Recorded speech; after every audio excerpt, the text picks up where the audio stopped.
now, everybody. Happy post-Oscars day. That's a very important topic, right? Uh, Just, yeah, right. Okay. just kidding. We're not going to talk about the dying Hollywood. We're going to talk about some other things. We have Of some stories course. today, yes. So, we talked about this briefly yesterday. We want to dive into it some more. So, Biden got into some trouble during his State of the Union speech, Adam, Yep. where he used the word illegal. Uh-oh. Yeah. To refer This, to an undocumented murderer.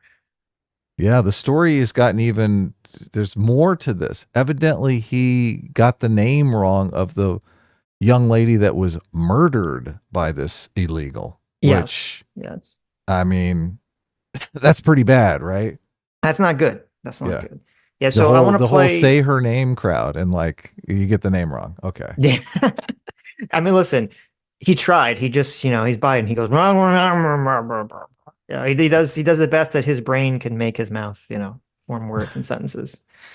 But actually, so I want to play that part of the State of the Union first, and then after that play, he now seemingly has apologized for using the word illegal after getting all this flack on it. So Right. But hasn't apologized for getting the name incorrect. that's true. That's a good point. I don't think he's apologized for that. Yeah. So, okay. So here's the original clip from his State of the Union. I'm told my predecessor called members of Congress in the Senate to demand they block the bill. He feels political win, he viewed it as a political win for me and a political loser for him.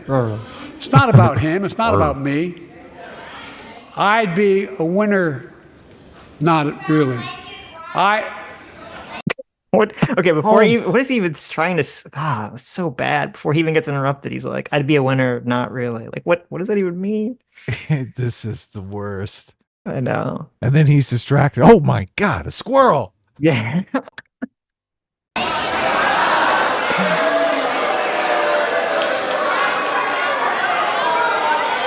What is he drinking? Did he just reach for his beer or something? No, What no, happened no. He's there? getting the button that has the woman's name on it. Oh, he is? Yeah, Oh, yeah. okay. Lincoln Riley, an innocent young woman who was killed. So yeah, so her name is not Lincoln Riley, right? It's Right. Lakin. It's Lakin Lincoln Riley. Riley. Yeah. Yeah, exactly. Yeah. But Okay. is it right there on the button? It is right there on the button. Okay. Anyway, let's This is the worst. yeah. By an illegal. Oh! That's right. Oh my God, we got to hear it again. Oh no. Lincoln Riley, an innocent young woman who was killed by an illegal. That's right. But how many of the thousands of people being killed by illegals? To her parents, I say, my heart goes out to you, having lost children myself. I understand. But look, if we change the dynamic at the border, people pay these smugglers $8,000 to get across the border because they know if they get by and let into the country, it's 6 to 8 years before they have a hearing. And it's worth it taking the chance of the $8,000. But if it's only 6 weeks, the idea is it's highly unlikely that people will pay that money and come all that way, knowing that they'll be able to be kicked out quickly. So this is very interesting. Well, first of all, okay, so he is mush mouth. He said the name incorrectly, and he continues to stumble as he speaks, as he always does. This is horrifying, Yeah. Sitch. Really This not is- good. Really not good. Yeah. So you heard that he said illegal, and they're all focusing on that. People on the left are very mad about that. Though it is interesting that after that, he does correctly identify what the problem is, though, which is that people come to the country, and because they know that it takes so long in the asylum process, that it takes 6 to 9 years or whatever, that they'll just get lost in the system. So that is interesting to me that he did correctly identify the problem. Yeah, are they using those court papers? If they're stopped by the police, do they say, "Look, I have an asylum hearing here"? Do those become their de facto documents for staying in the country? That's a good question. I don't know the logistics of how that all works. Yeah. Right. Yeah. So if they only have a 6 week, then that would make those documents kind of null and void after 6 weeks. Yeah, we could not have a bunch of people that are illegal running around the country getting lost in the system, essentially. And Yeah. presumably, also, people wouldn't like, obviously, I would imagine that people, as you were talking about, through word of mouth, understand that the American system right now is so full of holes and is so bad that they can just kind of get lost in the system if they come here. That's why more and more people are coming here. Yeah, I don't know if when they don't appear for the after the 6 weeks, if they put a warrant out for their arrest, like what is the situation that happens after that? If not, then I don't know that this will actually change anything, right? They'll Right. Well, just that's let what's the supposed to appointment happen. pass, and If they don't yeah, show up, then they get deported. But obviously, like if it was a theoretical 6 weeks, then it would be easier to keep track of people and deport them if they don't show up versus 6 years later. You have to go find someone, from 6 years ago, right? right. Yeah, no, I will wait and see if the 6 week thing is implemented and how It's it not going turns to out. be. Yeah, It's not going to be. right. And This is all yeah, just posturing. right. And I think I think this whole thing beyond obviously, Biden's inability to speak clearly, besides that, the whole concept that he's not going to do an executive order is a huge optical loss.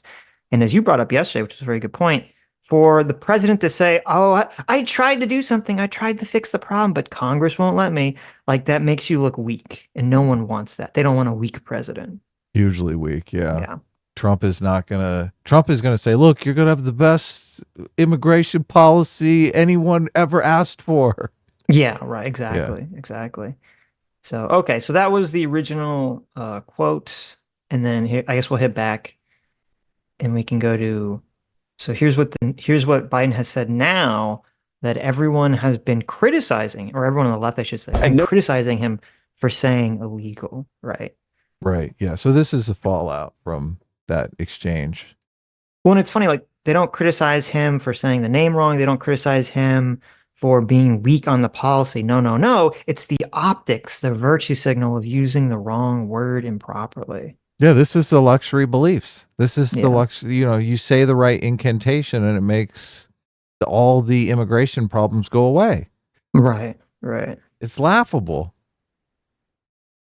Notice the look of surprise on your face when you walked into the chamber and you saw Congresswoman Marjorie Taylor Greene. It was priceless. You feigned shock at seeing her. But during your Hard-hitting journalism here. Right here. Let me tee it up very easy for you. Oh, that laughable Marjorie Taylor Greene. What were you thinking when you saw that idiot Republican? Mm-hmm. Right? Look at this Right. journalist. Just unbiased journalism here on the I old know. MSNBC. Yep, yep. response to her heckling of you, you used the word illegal when talking about the man who allegedly killed Laken Riley. An undocumented person. And I shouldn't have used illegal. It's undocumented. And look, when I spoke about the difference between Trump and me, one of the things I talked about on the border was that the way he talks about vermin, the way he talks about these people polluting the blood.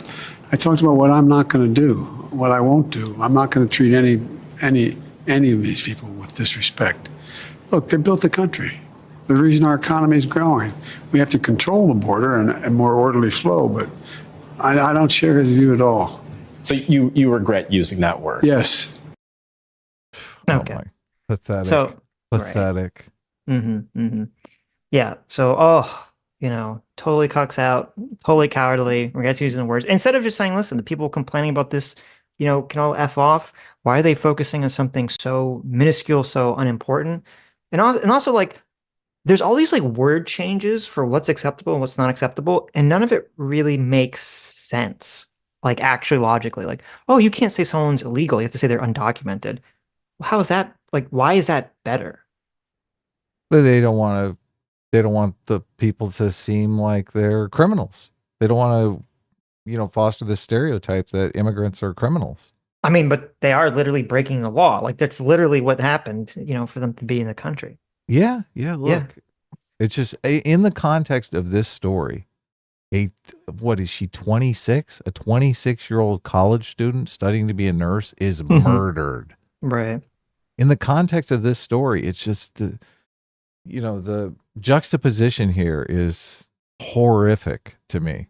Right. Like there's absolutely no thought for the mother, the father, their 26-year-old daughter is brutally murdered, killed, her skull bashed in.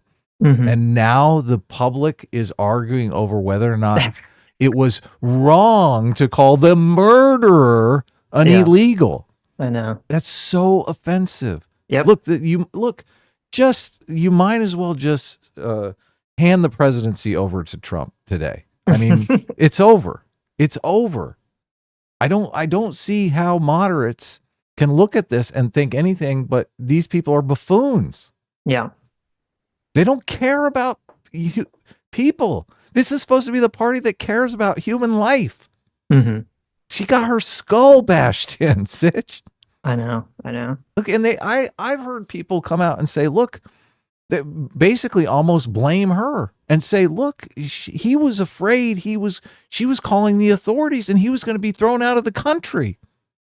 So he had to bash her skull in. Yeah. It's like sick individuals. Yep. Yeah, this is on you. You got blood on your hands, Biden. I hope Trump hammers him in the debate over this. I hope this makes it all the way to the election. I'm sure he will, yeah. Yeah. And I hope the left comes out and is like, oh my God, she's a white woman. Like turns her into a Karen so everyone can see how psychopathic they are. Mm-hmm. Then there's an interesting article on Fox News after this. So it says House Speaker Mike Johnson blasted President Biden as an embarrassment for seemingly apologizing for using like the word illegal. Mm-hmm. Right. Says the president is cowering to his base and showing deference to a man who deserves none. The man is an illegal immigrant who brutally murdered Laken Riley. President Biden should be apologizing to Laken's family. What an embarrassment. Okay. In response to that, when asked, the White House said today that Biden, quote, did not apologize. There was no apology anywhere in that conversation. Principal Deputy Press Secretary Olivia Dalton told reporters aboard Air Force One he did not apologize. He used a different word. Well, I mean, you just heard the clip where he says, I shouldn't have used illegal, I should have used undocumented, and that he regrets it. And I guess you could technically say the words I'm sorry or I apologize didn't leave his mouth, but would you not consider that action as a whole as an apology? Yeah, this is such bad politics. Yeah. I mean, I don't know why he didn't come out and say, what I really regret is that I didn't get her name correct and that we should remember this poor young woman who was brutally murdered. Yeah. That would win some hearts and minds. Sure. Instead, he's pandering to his left-wing base, who isn't even going to show up and vote for him because they call him Genocide Joe now. So, look, this is crash and burn politics here, Sitch. I am very fascinated to see how this election turns out in terms of not even who wins, but who shows up. This because I agree with you. Biden is trying to do this thing where he is trying to appeal and keep, the young woke progressives so that they'll show up because he needs them to show up and also try to get the moderate swing voters. And I don't think he can court both of these groups of people. No, they're too radical. They're too different. They hate the moderates and the the independent voters are going to swing Trump. You're trying to court two different groups of people that hate each other to vote for you. And I think that you're completely correct that it's all going to be for naught because I don't think most of the young woke progressives are going to show up because they're just going to be like, nope, Genocide Joe over here, liberal cuck Joe over here. I'm not going to vote for him. He's not radical enough. Yeah, we'll see what happens the closer we get to the election. I mean, this could be like these elections are always close, but I'm looking at some of the polling and I'm thinking, I mean, it looks like Trump is pulling away. Yeah. So, I mean, we have a long time before November. Any story can change. Anything can break out and change everything. But if things continue the way they're going without some major breaks or major developments, it's going to be very difficult for Biden to not get annihilated, in my opinion. Well, look, and he's not even really in a position to fight back here. Old mushmouth Biden. Mm-hmm. Just his performance optically. He's out of it. He's totally out to lunch. Clinton would come in here and spin this. Like Clinton would know what to do. Clinton knows how to human. Yes. Yeah. Well, that was the thing. I mean, Biden was already, even when he was when he was competent, he still had all these verbal gaffes. You know, he was kind of known for saying kind of putting his foot in his mouth, saying kind of dumb stuff in the past. And now you add on the fact that obviously age is catching up with him, and it's like this recipe for disaster, basically. Yeah. So Yeah. yeah, no, not looking good for Biden. All right. You want to move on to the next story, or I I'll read some guess? supers and then we can move on. Okay. Metal Face Rosie for $20. Thank you so much. Says when debating lefties on trans race issues, ask them what identities they think are not valid and why. Give extreme examples. Make them draw lines in how they define gender and racial categories. Get really specific. Well, anything conservative is not a valid identity, Yeah. obviously. Yeah. I mean, that's an interesting, that's a good thing to do. You're correct if we're talking about what these identities are, to say, okay, well, first tell me what is not valid. And like why it's not valid. So it kind of a clear explanation of what is and what isn't valid. Because I don't think they'd be able to articulate that because there isn't really a clear indication. So Yeah. and Metal Face Rose for another $5 says I had to do a lot of editing to get that super chat to not cost $500. Well, thank you.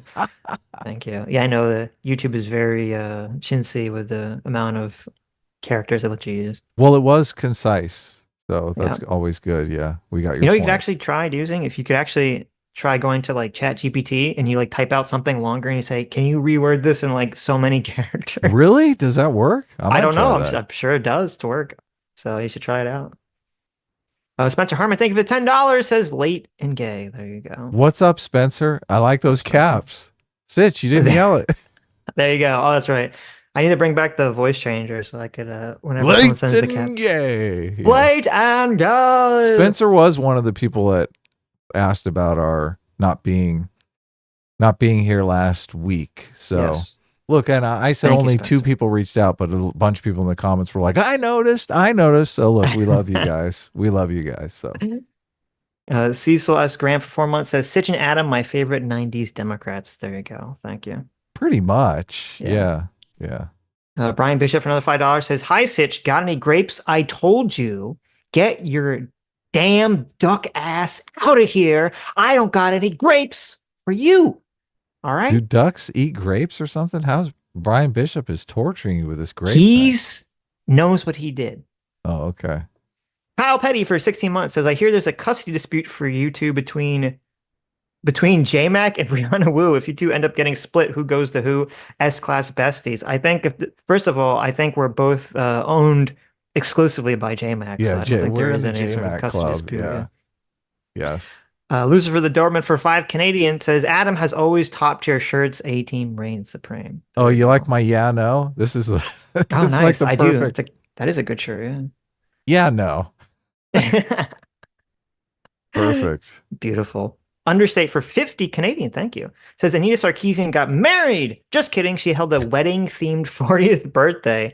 She's come a long way from the young, enthusiastic 23-year-old peddling teleseminars before finding her calling. Trust no man. Feminism has borne its empty fruit. Yeah, it was really weird. I tweeted about this, or I retweeted someone talking about this. It's such a joke. It's so, like, this is baffling to me. Anita Sarkeesian had I guess it was a 40th birthday, and she themed it like as if she was getting married. She literally dressed up in a wedding gown and had a bouquet and everything for her birthday. She's not getting married. She's not getting married. And I was like, how is this not the perfect symbol and irony of how poisonous third wave toxic feminism is right now? You have a woman who's literally known for being the third wave feminist who is so, I guess, marriage crazy that she has to pretend she's getting married for her birthday, even though she's not. Yeah. It literally writes itself as like a comedy. How could she be so out of it to do that and not understand how bad that looks? Well, so what is your take on this? Is this cringer based? It's super cringe. It's my take on it is that it's very obvious that she, she's at that point where she's like, oh no, I need to get married and I'm kind of old, and she's regretting some life choices. And so in order to make herself feel better, she's literally enacting the ritual of getting married without getting married, just hoping that it will bring her some kind of solace or comfort. It's sad. It would be sad if it wasn't so funny, right? Yeah. This is just so bad.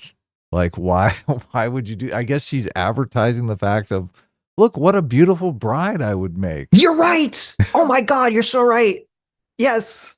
This is oh man. So thirsty. So thirsty. I know. That's Yeah, a great point. I'm this curious to is see what the guest list was for that. this is How not would you show up to that and be like, how does she live in a friend group where no one's like, you probably shouldn't do that. yeah, she's obviously surrounded herself with yes people, right? Only people that are, oh, this is such a great idea. I mean, we're all Right. married and you're not married yet. Oh, this is just this is pathetic beyond belief. Mhm. But look, and people are fighting back, saying, how dare you say this is pathetic? This is empowering. This is women empowerment. I'm like, okay, Okay. like the Cope spiral continues, but okay, Yes. that's Yeah. fine. Yeah. Go ahead, be empowered. Mm-hmm. Yeah. Empowerment is like someone actually marrying you, someone, agreeing to spend the rest of their life with you. Like that's Right. power. Yeah. And being by yourself, that's the default, right? Mm-hmm. Mm-hmm. Yeah, super. Well, I mean, it's just because she's basically advocated for a philosophy that would put her in that position of being alone and being very sort of anti-male. So Can you imagine asking Anita Sarkeesian out on a date? I mean, who would submit themselves to that? My God. I'm curious how many, because she very famously was with Macintosh for a while because he helped work on her videos, and then after that, it's like, yeah, who would want to date her? Because you'd be like afraid. You'd be like, God damn, Yeah, like, she has the power to just destroy you. You'd be he's gonna like, me too you nah. like at the drop of a hat, maybe. Yeah, look, there's enough women out there. You can avoid Anita Sarkeesian, and that's Mm-hmm. what the whole male population. That's a Yep. conclusion that they've come to. Yep. Loser Doberman for 10 Canadians says George Carlin said it best: political correctness is fascism disguised as good manners. True. Yeah. That's yeah. a good saying, yeah. Nomad for $2 says, imagine apologizing to a murderer. Yeah. Yeah, we just saw that. Imagine Well, being the okay. president of the United States and Well, doing that. Well, hold on 1 second. So, Mhm. as Uh-oh, bad as obviously here what we Biden go. did. Uh-oh. No, wait. Well, No, let's be real here. He's not apologizing to the murderer, okay? He's apologizing, or he thinks he's apologizing to the, Latinx community for insulting them by using this, word that he thinks is considered a slur. He's not Right. apologizing to the murderer. He's apologizing to like the broader community. Why didn't he just say, look, I called him an illegal because he murdered somebody, and that's illegal, you stupid bitch. Well, because that's not what he meant, and we all know that's not what he meant. But I mean, he could have said that, but it would have been funny, but that's not what he meant.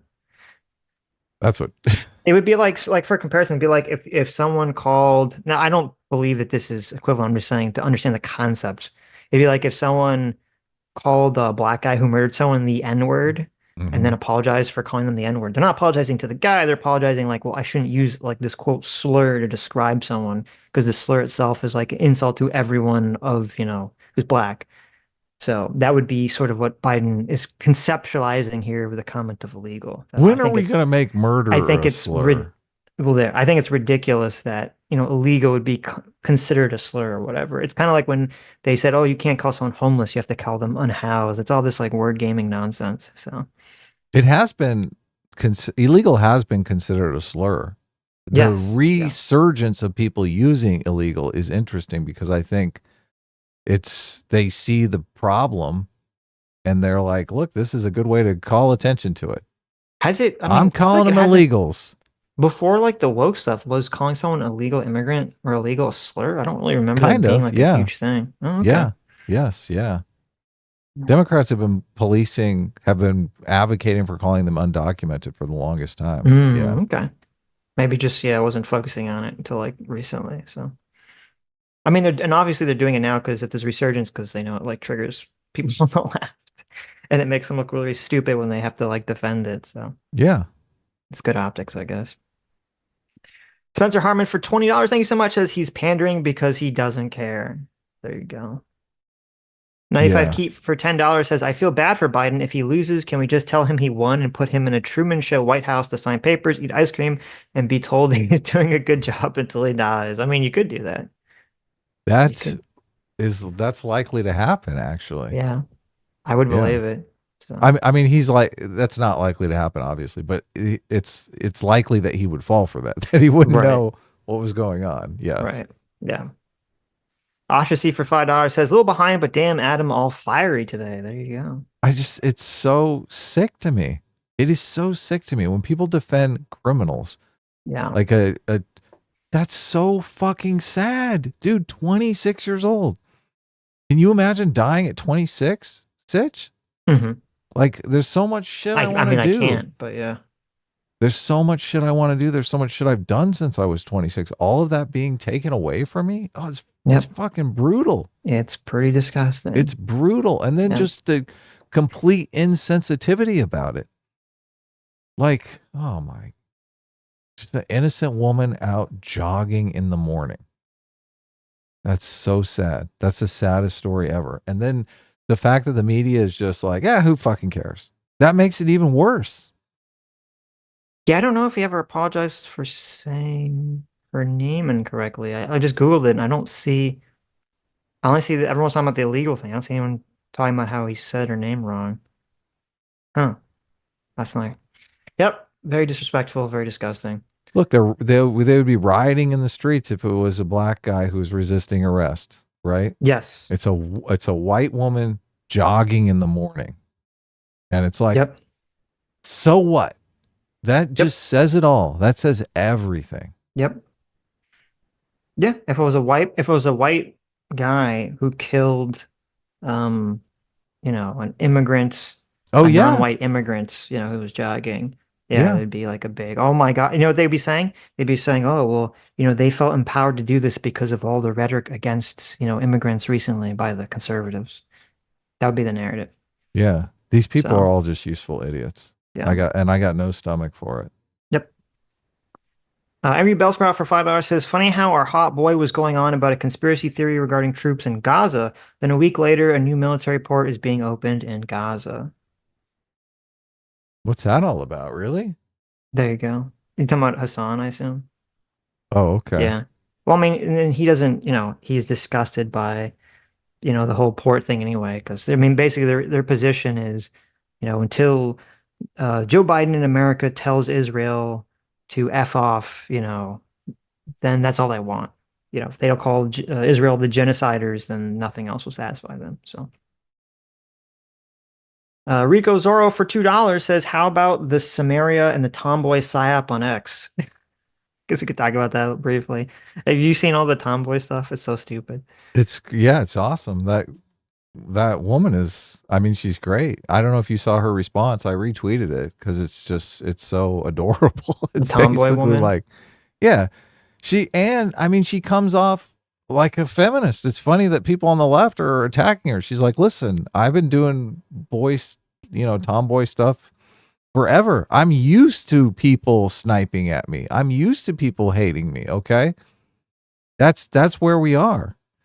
Yeah, well, we should explain the story for people to know. Okay, go ahead. So there's a woman named Sameera Khan. I mean, I've seen her like tweet shit. I don't exactly know why she's doing this now, what all her positions are. I think I'm assuming she's on the right to some extent. So her and this other guy have been on like this like weird engagement farm thing where they're attacking women, American women who are like Southern for, being tomboys. And specifically, they were attacking this one woman.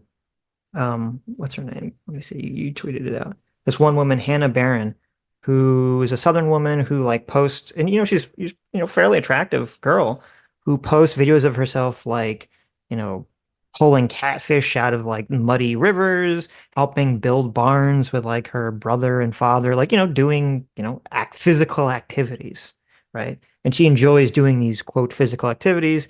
And so Sameera Khan and this other loser that are insulting her are like, oh, well, these tomboy activities are like only activities that men should partake in. So if you find this woman, Hannah Barron, attractive, it's because you're like secretly gay. Right, and she makes fun of her accent too, which She has a southern accent. yeah. Yeah. So I brought up the tweet. Do you want to? It's only a minute and 20 Oh, it's 2 minutes if you want to listen to her response. Sure, we can listen to it. Yeah. But we can do a 3, 2, 1 on it. Yeah, this is so this is the girl who they said if you think this girl is attractive that you're gay, by the way. Right. We've literally entered the it's gay to like women part of the discourse for some of these people on the internet. That's how far we've gone here, okay? It's gay to actually like women now. I mean, I personally find her attractive. I think she's like cute as can be. So She's very attractive, yeah. yeah. And I mean the southern accent. I mean, it's fine with me. I think it's cute. So yeah. All right, let's listen to a response. Do you have it up? Yep. We can do a 3, 2, 1. 3, 2. Well, hold on. Let me make sure we got audio here. Okay, that's true. Working. That's a good idea. Okay, it's working. It's working. Okay. 3, 2, 1, go. Good morning, y'all. I don't have a Twitter. I did at one point, but my account got removed for whatever reason, and I just hadn't got around to making another account. But apparently I'm trending on Twitter right now because some girl, hey Meryl, some girl said that my accent should be illegal. Women shouldn't do manual labor. What else did she say? American women are basically men, and she just said that I was not feminine. Ooh. And I would tell y'all this girl's name, but I can't remember it because I don't have a clue who she is. So that should tell you how relevant this person is. But I just think it's hilarious because I grew up as the weird kid in high school who hunted and fished too much because back then it wasn't cool for women to hunt or fish or the whole country lifestyle. And I'm so proud of all the women in the outdoors now who are making that more cool or popular. I'm so proud of us. I think we're doing great. But I've been helping Dad build houses since I was 15. When I was a senior in high school, I taught kids how to weld in ag class. So I've done, not manual labor. When I think of manual labor, I think of what my dad does. I'm nowhere near that. I just help as much as I can, and I try. And it's fun. And there's nothing wrong with that. There's a lot of blue-collar women out there who are also feminine. And so I just think that you should embrace your own individuality. You should be yourself. And don't worry about what anybody else said, because these folks talking about me and think they're going to offend me, that ship sailed a long time ago. I've been getting picked on my whole life. I grew up around men. Well, so don't be scared to build your own box and don't try to fit in anybody else's. Be your own person and you'll be happier in the long run because of that. And don't worry about what anybody else has to say. Hope y'all have a good one. Appreciate y'all. Oh my God, that's amazing. Yeah, wow, you're so gay if you like that woman. So That's gay. amazing. Yeah. It's like, come on.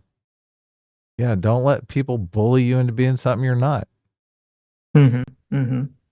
Yeah, so question. Okay, I have a question here, which is like, what is going on with all this stuff besides it being obvious engagement farming, and the fact that the woman who did this is, she just hates America.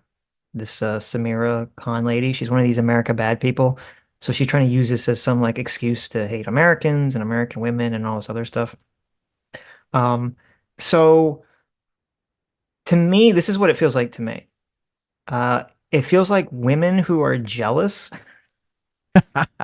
It feels like women who are jealous that there's other women out there that can still be like feminine and attractive and sexy and do a bunch of like tomboy activities like hunting and fishing and building. They're jealous of that.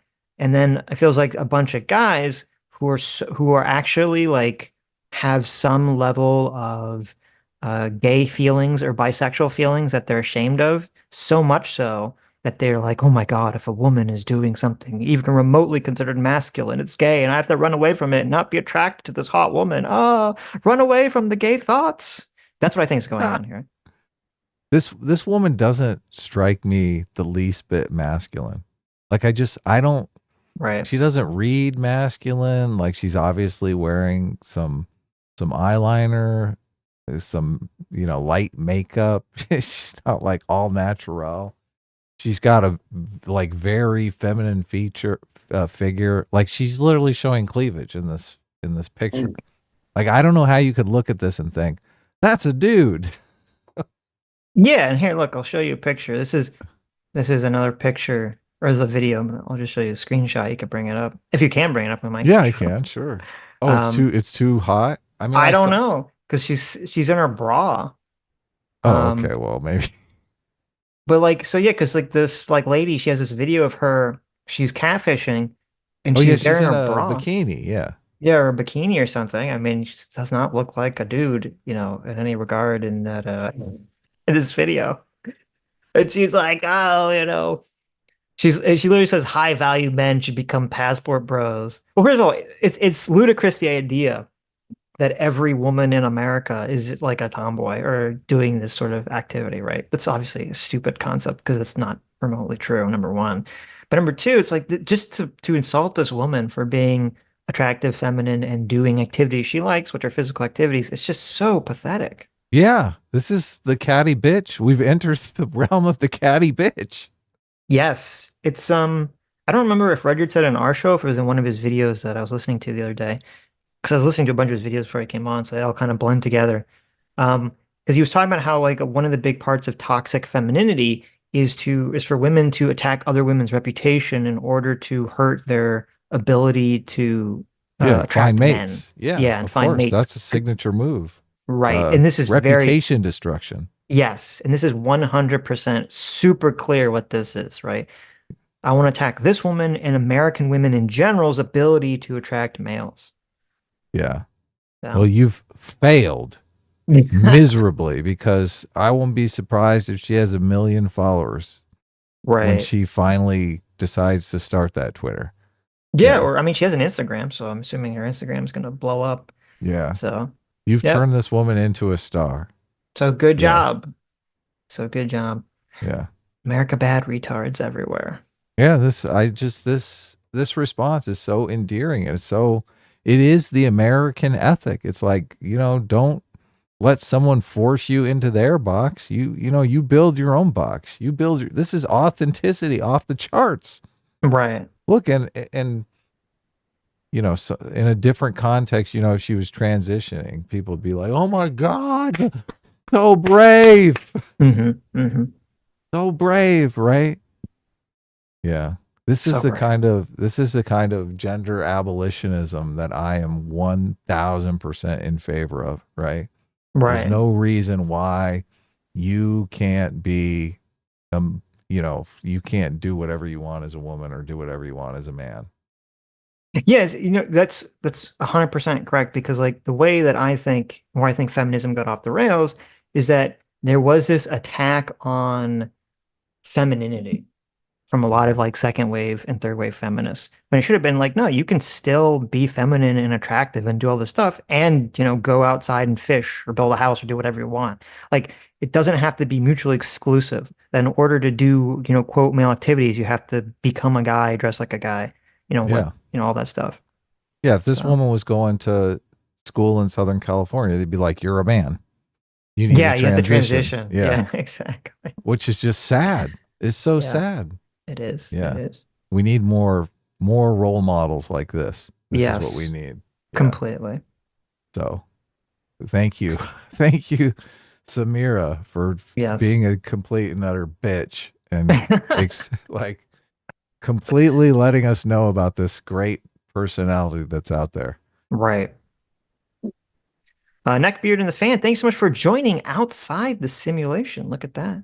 Oh, that's great. Wow, really? Wow, that's like the our top highest tier. Yeah, Neckbeard and the fan also just gave 50 gifted memberships. Thank you so much. Wow. It's incredibly generous of you. Look at that. We got a new patron of the arts here. First That's super right. chat. Look at this. That's right. Yeah. Yeah, Neckbeard and the fan also gave us $20. The first ever super chat says, "Oh, come on. You guys telling me you never took yourself out on solo first dates, then threw mock weddings with no spouses and had faux baby showers with non-existent babies? Everyone does that, right?" Oh my. There you go. There you go. That's true. Everyone does do that. So, Oh, but thank you so man. much. It's so bad. Oh, It's so bad. Ugh. Horrendous. and then at the end of after you give your first solo first date and you have your mock wedding, do you like did Anita go home and like have her own wedding night? Are you Her solo wedding night? Oh man. Oh man, can you imagine if she's actually dating somebody and he like went home and like played the groom? Oh, that's so torture. I bet. I'm not really Yeah. gonna marry you, but I'll just participate in this.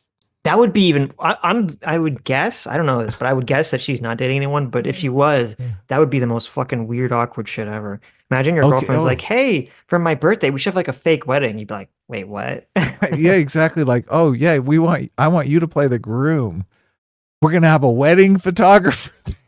hmm Oh man, you're right. There's no way. There's no way she's dating anyone. Cause Yeah. that would, well, after maybe she was dating someone until she pitched this idea. Now she's single, but oh, Right. cringe off the charts. Uh, Bad. Cryomancer Lex for 50 Mega Man, or for 100 Mega Man X dollars. Thank you. Says Knowles said, "quote transgenderism must be eradicated," meaning the ideology behind affirmation. But people think trans people can't exist without transness. Therefore, game end all trans people. End quote. I think the legal thing is similar. People's care harm alarm goes off and they stop thinking. Um, yeah, I think you're right about the care harm thing going off. I do agree that that is, makes people become, lowers their IQ points by 20.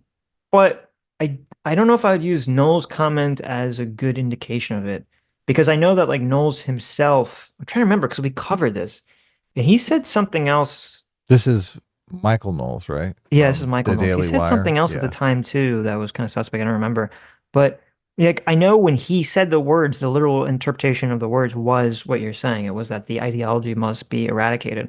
But Michael knows when he said those words, he 100% knew That it the would way be, the left would interpret it and knew the yeah. response, and that was why he framed it. At least I believe he knew. I don't think he's stupid. And so, he's framing something in an incendiary way in order to get the left to have the backlash in the first place. So he was doing it intentionally in that instance. Yeah. And obviously, I think Michael knows there's 100% anyone transitioning for any reason. So, I mean, I don't think he wants to like kill them all, right? We're going to cover a crazy story on the transgender stuff and kids. Yes. That's our last story. So, yeah. Adam Unfriended for $10 says, "Have you guys seen Todd Howard and Elon pictures and videos interacting at SXSW for the Fallout event? Todd looks like a dwarf and Elon looks like an orc." No, I haven't seen No, I those haven't. pictures. Yeah. That sounds funny though. I'll check them out after the stream. Nomad for $2 says, "Dami Mommy aren't on the menu anymore, chat." Sad. What is Dommy Mommy? There you go. Dami Mommy's been replaced by Tomboy abs. Is that what's going on here?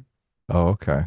That's the real question. We should get. Yeah, We should see. Quackers. Yeah, we should see. I'm sure Quacker's weighed in on the whole Sameera Khan situation. I'm sure We'll he's have- on her side about the whole thing anyway. So We'll have to check in. I'll have to check it.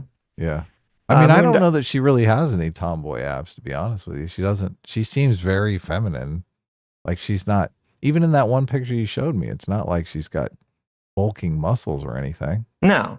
Yeah. She does have abs. I've seen pictures of her. Okay. She has a clearly defined abs, but not like, it's not like a bodybuilder or anything. Sitch So. is like, I subscribe to her only. Listen, I happen to subscribe to her only. I mean, I did research for the show and I saw, what she Okay. looks like. Okay. She's, look, I think she's a very attractive woman. So She is a very attractive this woman. idea that like, oh yeah, she's a 4. Like maybe the red pill guys Yeah, you're like delusional. need to like come out under their rock or something.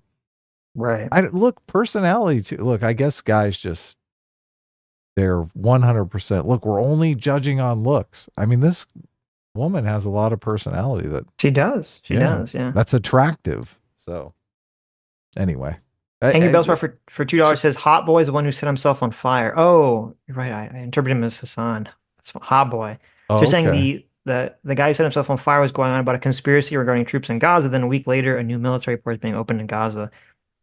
Oh, you know what? Actually, that's so hilarious. he was correct. Wait a minute. That's fucking hilarious. Okay. In like a really dark, fucked up way. Get this. I don't know if this is what happened, but get this. Okay. Here's some speculation here. Here's some heated speculation. Okay. What if the guy who burned himself alive, he like heard half of he heard like half of a sentence or half of a story from someone about the US building a port in Gaza, right? Right. And so he burned himself alive because he thought, because he's in this like leftist communist bubble, he assumed that that meant that America was going to build a military port because they were going to invade Gaza. When in reality, it was America talking about building a port so that they could have ships land there so they could deliver aid. So the Oh, guy that's basically killed oof. himself because he misunderstood something based on his own tribal leftist interpretations of the world. Oh, that's dark. That is super dark. Imagine if that's what happened. Oh my God, that's Oh, like a scene from like a Larry David like yeah, episode. it's sad. Well, yeah, that's super sad. Maybe Larry David goes that dark. I'm not sure. Oh. Or like an Arrested Development episode. It's pretty bad. Yeah. Anyway, Has that's Arrested just Development speculation. ever I don't know if it gone actually. that dark? I mean, No, I'm sure yeah, someone had. So anyway, yeah, fascinating. Moondoggy for $5 says she gives me cast of '90s Power Rangers vibe if Jason and Kimberly had a child. Yeah, Yeah, she kind of she looks like seems that. very Power Yeah, Rangers. Yeah. that's true. Dialogue Power Ra- Always, the real Yeah, Dialogue Always for $5 that's says, please cover Destiny versus Candace. maybe We we'll might. cover that next weekend. I mean, everyone's talking about it. Oh, I haven't even next, really you want to do that watched next it. Sunday? Well, yeah, or I mean, if it's Sunday material, I don't know. It seems like it might be. Yeah, I don't maybe. We'll know. see. We can either do it on Sunday or Tomorrow? I'm not gonna be able to do it tomorrow. Because if we do it during the week, we wouldn't watch the whole thing because like an hour. So we'd like Right. cut up some parts of it. Well, that's why I was So thinking we could just do it on Sunday. I mean, if it's still like a thing. yeah, so either we'll cover it at some point. We'll either cut it up and do a couple parts of it maybe Thursday because I'll have time on Wednesday to like do that, or to do the whole thing on Sunday. So, but I mean, it is an interesting conversation to look at in terms of like the way in which to me, what is being said in the conversation is far less interesting than the way in which like the rhetorical tactics that are used in the conversation are more interesting to me. They are Though, both rhetorical monsters, yes, Destiny. they both are, yes.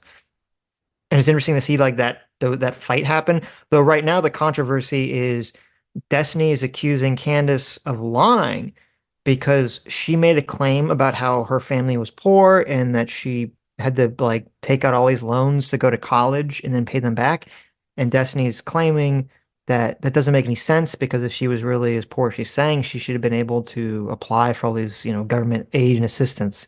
And he's claiming she didn't seem to understand or know that process, so therefore she didn't do it. So that's kind of why the I controversies continued. I thought Candace was from money. She's from New England, correct? She is. Um, Mm-hmm. I always had the impression she was from Money, though it wasn't on anything specific. I don't know where that impression came from. Right. When I did a quick search, I think it says that she was like raised by I think like her grandparents or something. And the only thing I remember is that, she had, and we talked about this. When she was in high school, she accused someone, and like it was like the governor at the time's son or something, some famous politician's son, of like being racist against her, and it like kind of blew up into like a big local story, and they actually sued the school and won, and ironically the NAACP I think like helped like fund her lawsuit and gave her a lawyer, and they won like $37,000 from this lawsuit. Okay. So, but I don't know if that, I don't know what that I mean, translates into, but not some huge that's settlement, not right? like Daddy Warbucks money or Right, right, anything. right. That was more just in terms of the irony of the fact that, now she's like all super right wing Right. and, Yeah, of course. yeah. She hates the NAACP. Yeah, she hates the organization that literally helped her sue her school for racism, when she was in high school. Like as if it Right. was the school's fault that a kid was racist against her or something in the first place. And I don't know if she's ever like apologized for that or said that was wrong for her to do, but She and then took obviously the social autopsy thing. $37,000 out of the school district, out of the local school district. Right, right. Hmm. So, but yeah, I don't know. I'm curious. I'm sure people shake out more stuff about the whole claim about whether she really was poor or not or whatever. So, Naxaless for $5 says, I do enjoy all his for the entertainment value, but as someone who worked in science myself, hearing his theories sets off a lot of alarm bells for me. There's this weird thing that we kind of have to get past with Rudyard, because Rudyard, his speaking style is very much presentational. Like Yes. we'll make some sort of claim, and Sitch and I obviously, we want to examine the claim so we don't go far adrift of that claim, where Rudyard tends to do that. But look, we're all friendly with one another, and I think Rudyard just likes to come and hang out with us because he thinks we're cool. Yeah. So we'll rein him in a bit and have I don't know. more I of a like back listen. and I like forth. hearing people, when they have their ideas and theories and everything. So Yeah, I do I too. let them go. Let them go. Some people did want us to give them more pushback. So, but Oh, sorry. we do I don't know have. if you heard that. I just slammed my phone on the desk. No, that's fine. I no one heard it. Okay. So there is, and I mean, we have obviously some scientifically minded independents in our audience that were like, "What the fuck is this hooey? How dare you let him just talk and not challenge him?" So, Well, I mean, I don't even know. I don't know a lot of the science going on there. So, yeah. Well, if you want to, I still need someone to explain to me the whole intention and slash looking at things changes them because I've never understood it.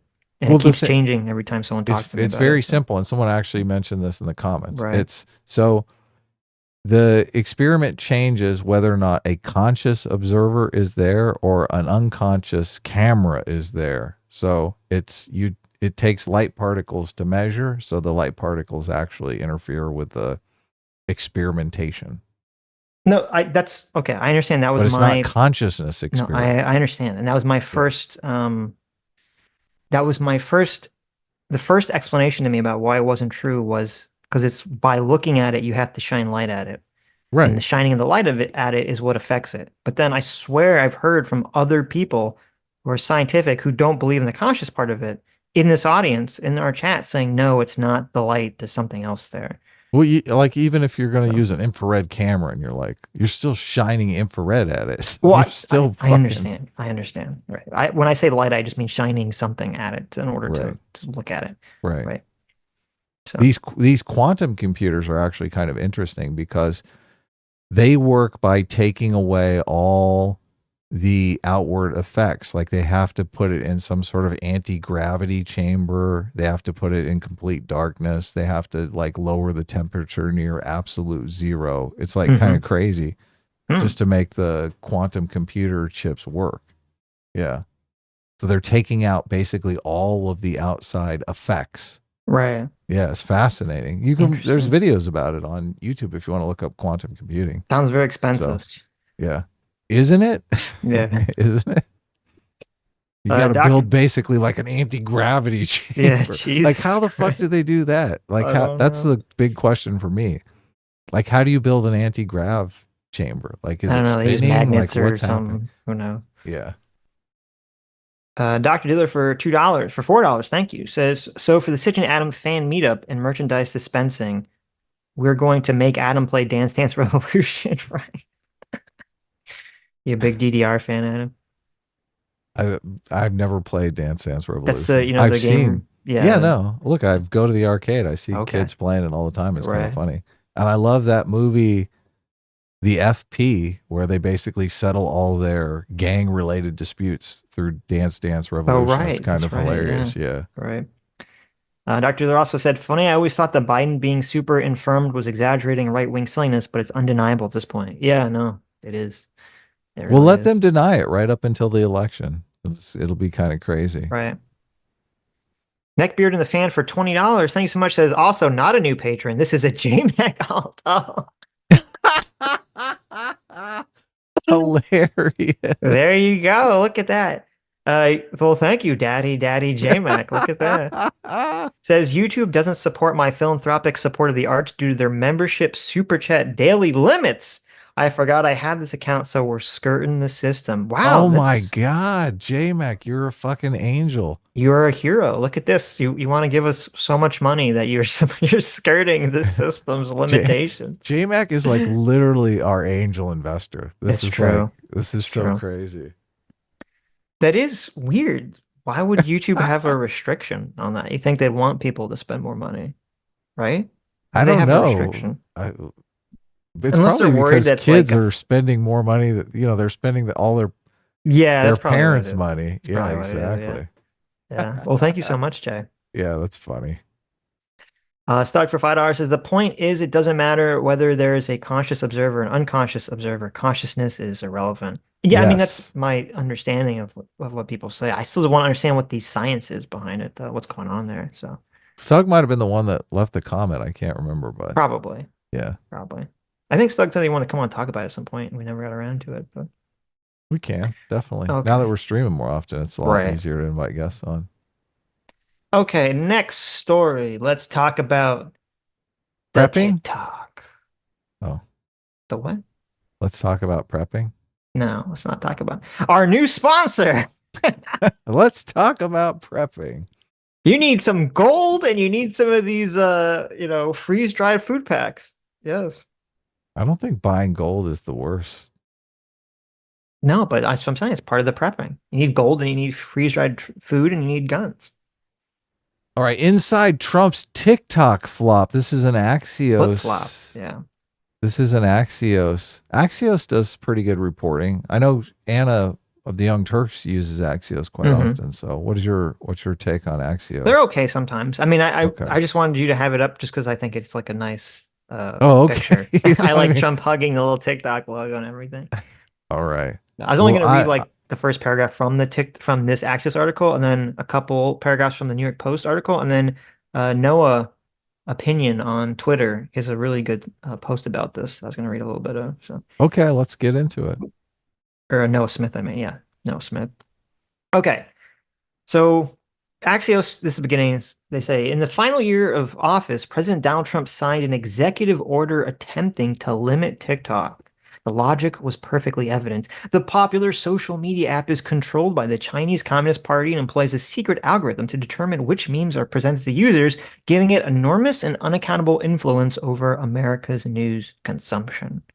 Wow. So, right off the bat, I do want to give Axios big credit because usually when people talk about the dangers of TikTok, they only focus on the use and abuse of data. The fact that the Chinese government has people's data, which is a threat, but most people ignore what this first paragraph lays out very clearly, which is that the Chinese Communist Party has the algorithmic control to determine what people see, and obviously would use this in ways to harm America and harm America's youth. So I do give them credit for actually appropriately, steel manning and putting that out there. That is a bigger problem in my estimation, Yes. obviously. Yeah. Yeah. But Thursday night, while the political class was training its attention on President Joe Biden's State of the Union address, Trump reversed himself, quote, saying, quote, if you get rid of TikTok, Facebook, and Zucker Schmuck will double their business, he wrote. I don't want Facebook, who cheated in the last election, doing better. They are the true enemy of the people. The timing of this reversal is interesting. After years of expressing concern, Congress is moving rapidly to pass a bill to force the Chinese government to divest itself from TikTok. TikTok has described this as a ban, which is erroneous because it would only require a change of ownership without banning the product. A House committee voted 50-0 to approve this bill, an unusual display of bipartisan unanimity. So excellent. So there's a bill that's coming that kind of has been coming ahead. There's been lots of people talking about trying to get rid of TikTok for years. And I think this is like a good compromise position is, well, it's not illegal, but if, TikTok wants to continue to exist in America, it has to be sold to an American or has to be sold to someone outside of like the Chinese Communist Party. So the Chinese Communist Party does not have control over TikTok, right? Yeah. And it is interesting that Trump, who has been one of the foremost China hawks recently, China, calling it the China virus, right? He's very against China. The right has been very, very against China for years, is now seeming to do a complete 180 and essentially defend TikTok here. So what do you think? What's going on here? It's a very strange reversal from him. Well, he could be signaling to the Chinese Communist Party not to attack him too much in the election. Oh, that maybe. Could be an obvious ploy. Mm-hmm. He may be signaling to them to attack Joe Biden on TikTok. Take him out. Maybe. Look, you've got a friendly ear here in Washington, D.C. if I can get elected. Mhm. So, Mhm. what's your take? Well, so the New York Post has pointed this out, and a lot of other publications have pointed this out. And obviously, the New York Post is a very right-wing publication. They said hedge fund manager Jeff Yass is personally calling Republican members of the House to try to halt legislation which would force ByteDance, which is the company that owns TikTok, to divest itself from the app and putting it in U.S. hands instead. Jeff Yass has $33 billion stake in the Chinese company. So, so it's the money. It's the money, Lebowski. It's the money, Lebowski. Yeah, so you have this very rich Republican donor who's got 33 billion in ByteDance, and he's, according to the New York Post, going around calling Republican members and telling them to not, do this. Oh, that's unfortunate. Now, Why can't again, he sell? Sell the ByteDance, dude. We need to take care of the TikTok problem. Well, because that's a good question. Why can't he sell? Well, he can't sell because number one, it's not a publicly traded company, so he can't just sell it on an open market. So he have to sell it to a private individual. Right. What private investor is going to want to risk taking $33 billion stake in a company that is now possibly going to go through this very, contentious shift of ownership? You said 33 billion? Yes. That's a huge investment. That's a big lot of chunk money. of change. Yeah. Yes, it's a lot of money. Yeah, that's going to be tough. It's going to Yep. be tough to make a market on that. Also, according to New York Post, they say a spokesperson for Yass denied that he was making calls to Republican members of Congress. So he denied it. However, the Post also says multiple sources confirm that he did actually call. So there's some contradicting information here. So Hilarious. But then it goes further. Okay. Last week, this same guy, Jeff Yass, just happened to visit Mar-a-Lago. Yeah, that's what I was going to say. How much has he Yes. written to Trump's campaign? Yes. Where he happened to visit Mar-a-Lago last week. What a coincidence. And after their meeting, Trump praised him as fantastic. Okay. So what is this looking like? We have Trump. Yeah. Someone wrote a big check to the Trump campaign. Is what it looks Right. like to me, Sitch. Yeah, we have a guy, $33 billion stake in the company, reports that he's calling Republicans. We know for a fact he visited Donald Trump, and Donald Trump was praising him, and suddenly Trump does a seeming complete 180 on his stance on TikTok. I wonder what's going on, right? I think he might have been a big fat check there, right? Yeah. Interesting. Wow, it's Interesting. odd that it totally aligns with also signaling the Chinese Communist Party. This guy, Trump gets so lucky. I don't know how this happens, but he gets lucky over and over and over again. Better to be lucky, right? Of course, yeah. So some people, including Rand Paul, and Vivek and some other people have been saying, you shouldn't ban TikTok. It's like a free speech issue. Okay. Right. Free speech issue.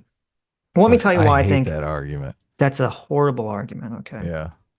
Is it free speech if a country that's adversarial to our country is in our country spreading propaganda? Is that free speech? Should that be protected by freedom of speech? If a foreign country that we have adverse relations with is in our country spreading propaganda, should that be protected by free speech?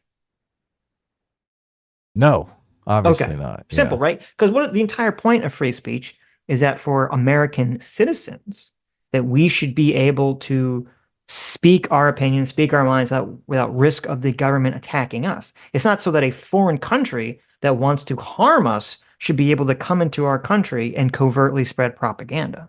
Right. Yeah, exactly. Without that's fear of our government harming them, they should be harmed. They're directly trying to harm us. Yes, exactly. That's another thing too. It's not just we have an adversarial country spreading propaganda. We have an adversarial country that's spreading propaganda that's influencing the mind of our children, and they're all doing it covertly. It's not like when kids and people are using TikTok and the algorithm is feeding them, information that's pro BLM, that's, pro you should transition, that's anti-American stuff that all the TikTok stuff is feeding them. It's not like there's not like a big red warning at the top that says, by the way, you're seeing this information and you're seeing these posts on a disproportionate amount because the Chinese government has decided that they want you to do this in order to harm America, right? That's not there. So people just so kids just open up TikTok and they just see what they see and they just assume, oh, well, that's what everyone's doing. Everyone is, supporting BLM. Everyone is transitioning. Everyone says America is bad. Everyone is saying we should become communist now, right? Yeah, it's a popular thing, and kids obviously want to be involved in the popular thing. Exactly. So why should that, that's not protected by free speech? That's an insane fucking argument to make that would be protected by free speech. And then on top of that, the country that's doing this doesn't have free speech itself. Yeah. This is one of the countries with some of the most restrictive speech. You literally can't have Winnie the Pooh. Okay. Winnie the Pooh can't exist in China because too many people were making memes comparing the president to Winnie the fucking Pooh. He does look a little like Pooh Bear, so. He does. Can you imagine being so thin-skinned as the leader of a country that you're like, oh, you have to get rid of beloved, character Winnie the Pooh just because people say I look kind of like him. Like we're a fucking meme. Okay. Yeah, he's got definitely a cult of personality going over there. Right. Obviously. Okay. So then on top of that, get this, the company itself, okay, doesn't have free speech. So according to the magazine Fortune, okay, they looked at the contract for people that are shareholders of TikTok. And it says current and former TikTok employees who criticize the company risk losing any stock they own, in some cases worth millions of dollars, under a shareholder agreement that bans disparaging the social media services. Wow. 5 attorneys who practice shareholder law told Fortune that TikTok's non-disparagement provision is unusual, but not illegal. Shareholders cannot directly or indirectly make any critical, adverse, or disparaging statements or comments about the company or any of the company's subsidiaries, affiliates, directors, officers, or employees. If the shareholders are caught doing so, all the participants' restricted share units will be immediately forfeited. Okay. Yeah. So then on top of that, we also know that the TikTok as a company has already been caught illegally tracking people and using their data. Okay. Right. According to materials reviewed by Forbes, ByteDance tracked multiple Forbes journalists as part of their covert surveillance campaign, which was designed to unearth the sources of leaks inside the company, following a drumbeat of stories exposing the company's ongoing links to China. Wow, this is crazy. Just like turn TikTok over to the CIA. Like, right. This is insane.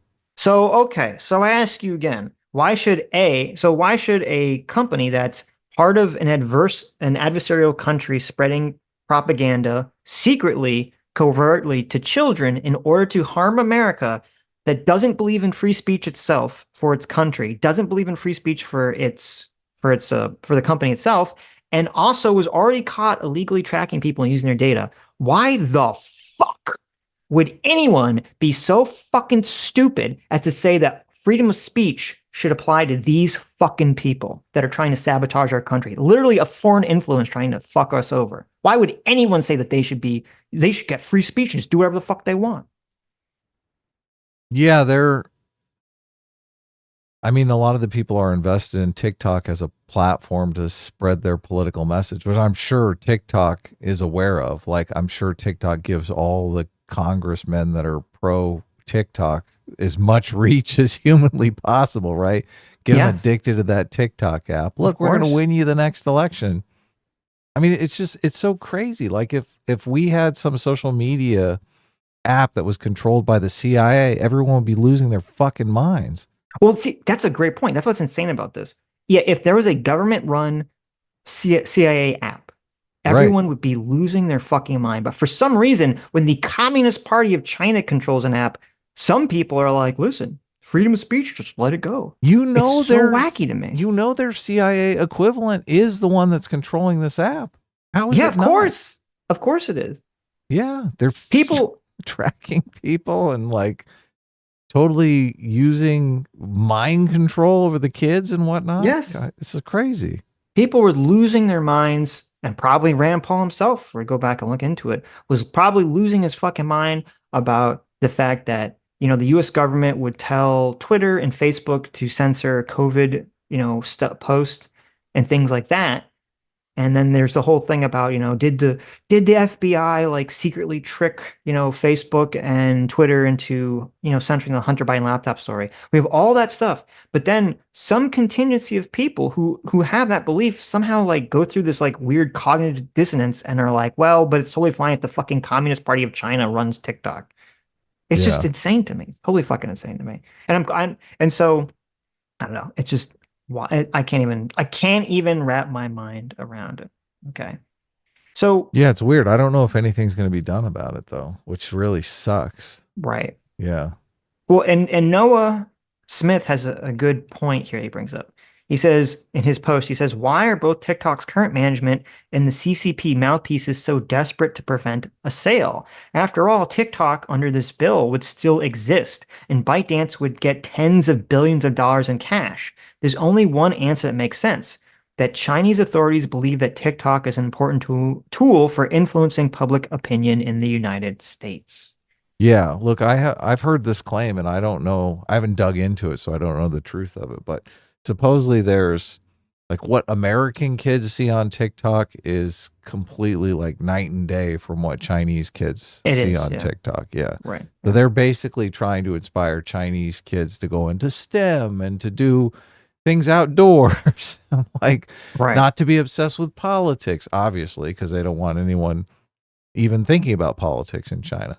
But in America, it's constantly like communism and China and America bad, we're evil, racism, all this stuff that just makes kids, probably depressed and suicidal.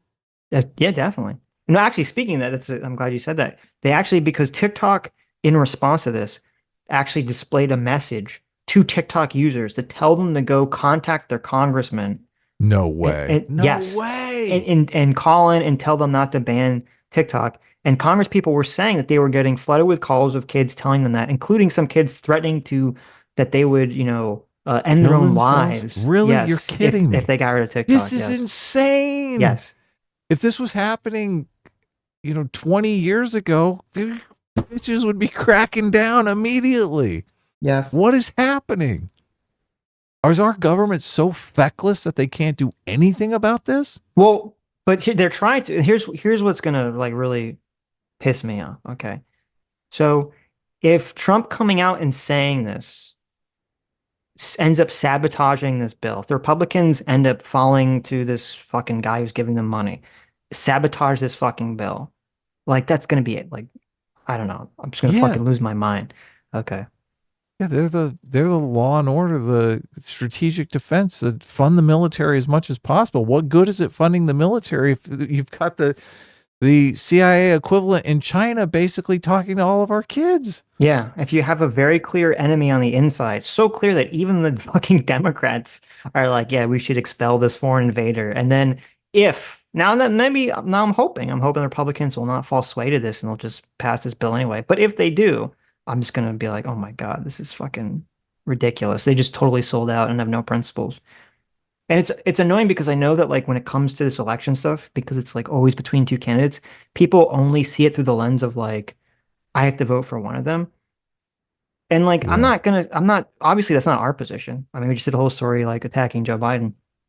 I'm not telling anyone to vote for Joe Biden, but you have to be realistic with what Trump is as a person. Because to me, this is so clearly an unprincipled selling out right here. He's willing to sell out, this aspect of his country just to get money.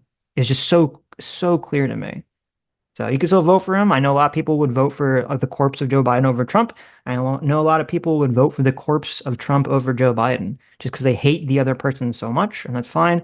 But you just have to be realistic with yourself about who these people are. These people are all cynical politicians and they don't care about you. Yeah, and if you are an independent voter, I mean, this election, you are the kingmakers.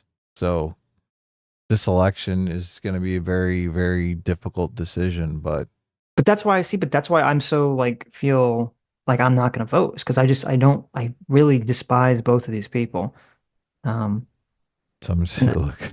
I don't know. Like, it's just like, we have like the word, like two like fucking I know. awful choices here. Look. So, I'm starting. I mean, it's getting to the point where I'm gonna get out the spreadsheet. I'm gonna be like the TikTok thing, like the pluses and minuses. This TikTok thing is just. I mean, it's so infuriating. yeah. It's so Yeah. infuriating. Yeah, and a lot of this Israel Palestine stuff. I mean, it's hard to say it's not coming straight from TikTok, right? Of course All it is. these Yeah. demonstrations in the streets and stuff. People are losing their minds over this shit. I mean, Yeah. I've seen stickers condoning rape as like activism. The fuck? The fuck? What is Yeah. wrong with Yeah. these people? We got a bunch of So, zombies, a bunch of partisan zombies in the streets, Sitch. I Things are know. getting bad. It's terrible. Ugh. Anyway, Anyway. super chats or anything left? Or Yeah. Let me read some super chats and I'll go on the trans story. Toxic Mix for $50 says, in response to something Sitch said last Thursday. Thank you for $50. In response to something Sitch said last night regarding inflation, the previous year's numbers of +9 basically becomes a new 0. So for it to be down 6, that would be negative. It's +3, so less rate of increase, but definitely worse. Yeah, so is that the claim? When someone says like, "Oh, inflation dropped 3%," do they only mean that the rate of increase? When Biden says that, is he only talking about the rate of increase has dropped 3%? Because you're right, if it doesn't actually go to what it was previously, then it's like, okay, great, the rate, of increase dropped, but it didn't go to what it used to be. The inflation still exists. So I yeah, and mean, yeah, that's a very good point. Yeah. that's and I've heard David Pakman making the same claim. Sure, inflation is down, and I think even David Pakman was saying that it was 3%. That's what they were shooting for, which is a lie. I mean, they're shooting for 2%, Right. so it's But still did David much Pakman higher. acknowledge that's still above what it like was? No, of course not. And Oh, okay. he's basically doing this. Let's all just pretend that inflation is not a problem anymore. The problem is people are still making the same amount of money, and all the prices at the grocery store are substantially more expensive. Even if inflation stops and prices stay at that level, they're still going to have this perception that inflation is a problem because they're going to the grocery store every week and saying, "Look, I'm dying here." Right. So when people come out and say, "Oh, well, actually, inflation has dropped. It's only 3%. What's 4%?" Right. Doesn't make it, they're like, "What?" Right. Doesn't make a dent in the real problem, those Yeah. prices. Yeah. Right. Yeah. No, but it's just a great point. It has to, the prices, if the prices don't go to what they were pre-inflation level, no one's gonna, it's still really fucked up. No one's gonna perceive it that way. So, and I don't think they are. We have like we have paid parking at the studio, the artist studio I go to, and Mhm. it was $6 forever. Now it's Right. $10. Wow. And It's insane. Yeah, Yeah. totally. And it's that big $10 sign. Like you can tell me, "Oh yeah, inflation's down to 3." Like that Right. doesn't change the fact that I'm driving by that $10 sign every week, right? Yeah, of course. And that's the way people feel. Look, they buy certain things all the time. They buy coffee. They're like, "Look, coffee's $2 more now." Don't tell me inflation is down, Yeah, I know. right? You go to the grocery store, you go out to eat, you're like, these prices seem a lot higher than they used to. Yeah, exactly. Yeah, everyone sees You're it. like, It's "I not just like, spent $8 for a Big Mac. What the fuck is happening?" Yeah, well, and that's the most clear thing that people talk about on the internet, because it is very clear, is to see the fast food prices have increased so dramatically. Yeah. So, So that just this whole thing, you're just going to bury your head in the sand and pretend right. that look, you're wrong. That's a real good way to win a voter over, right? You're wrong. I know, right? Stuck for $2 with a happy face emoji. Thank you, Stuck. Yeah, thanks, Doug. That was probably for coming on and talking about the observer faction. Yeah, we should do that. Filthy Casual for $2 says that hot chick would be raised non-binary now. True. So sad. Right. Yes. People Sole be provide acting like they're doing her a favor too. That's the right, thing that's such an insult about it. right. Sole provide says the argument is that a forced divestment could benefit Google or Meta if either one buys it. Well, first of all, I don't think through monopoly laws, I don't know if Google would be allowed to buy TikTok because it's too much. It could be too closely related to YouTube Right. and Yeah. YouTube Shorts, and I don't know if they'd allow Facebook either to buy it. But so the argument Trump was making wasn't that though. The argument that Trump was making was that if TikTok ceased to exist, that too many like the market share would then go to YouTube and Facebook and these other platforms, which it would presumably, and therefore, Facebook would be helped by TikTok ceasing to exist. He was making an argument about it ceasing to exist, not it being sold to another company. So, Right. but I think it's like very apparent that obviously he's making that argument as a way to defend TikTok. That's the point of him making that statement. There's no other point to making that statement. Unless he would be saying something like, oh, you know, True Social should like merge with TikTok, or Twitter should merge with, Elon Musk should merge X with TikTok, or, some conservative, group should get together and buy TikTok, right? He's not making that suggestion, which is what the Right. suggestion you would make if that was the real concern. So, Nigel TRC 72 for £5. Thank you. Says Sitch, it's important to still engage with the democratic process. By not voting at all, you get lumped in with people who don't give a shit. Well, I mean, I'm gonna okay, let me be clear. I'm gonna vote like on other, because usually it's not just the presidency, right? There's like other positions and other positions to fill and other policy that comes up that's like local on the ballot. And I'm gonna vote for that stuff. I'm just saying I'm not gonna vote for president. Right. Unless you're saying that I should vote for like a third party person in order to, if they get enough, people to vote, you can raise money or whatever. I don't know. I don't think there's a third party candidate that I even align with at the moment. And I just don't think, I think a third party in America is just a dream, is a pipe dream until voting is changed to be ranked choice or something. And we get rid of first past the post voting Right. because there's just too many structural and legal ways that the two-party system is basically embedded in our law that are basically not surmountable. And unless the Democrats and Republicans would agree to change the law, which I don't know why they ever would, because they benefit from it too much. So, Yeah. Suck for $5 says, what with the Gamergate 2.0 kicking off, what are the odds that Trump wins 2024? Then in 2028, it's Hunter versus Don Jr., and Hunter wins during a global pandemic. That would be some crazy shit. I think there's a 0% chance that Hunter Biden is going to run for president. But there's a 50-50 chance Don Jr. is. You think, really? You think so? Don Jr.? I mean, why wouldn't he? He's already dipping his toe in the political realm. Yeah. He Why might not? try. I don't know if it's say 50-50. It just, he has only like an ounce of the level of charisma that his father does. I just can't see him being able to marshal that energy. True. Yeah. Well, he might not get very far, but he might run. Yeah, That's no, the you're right. thing. He could try.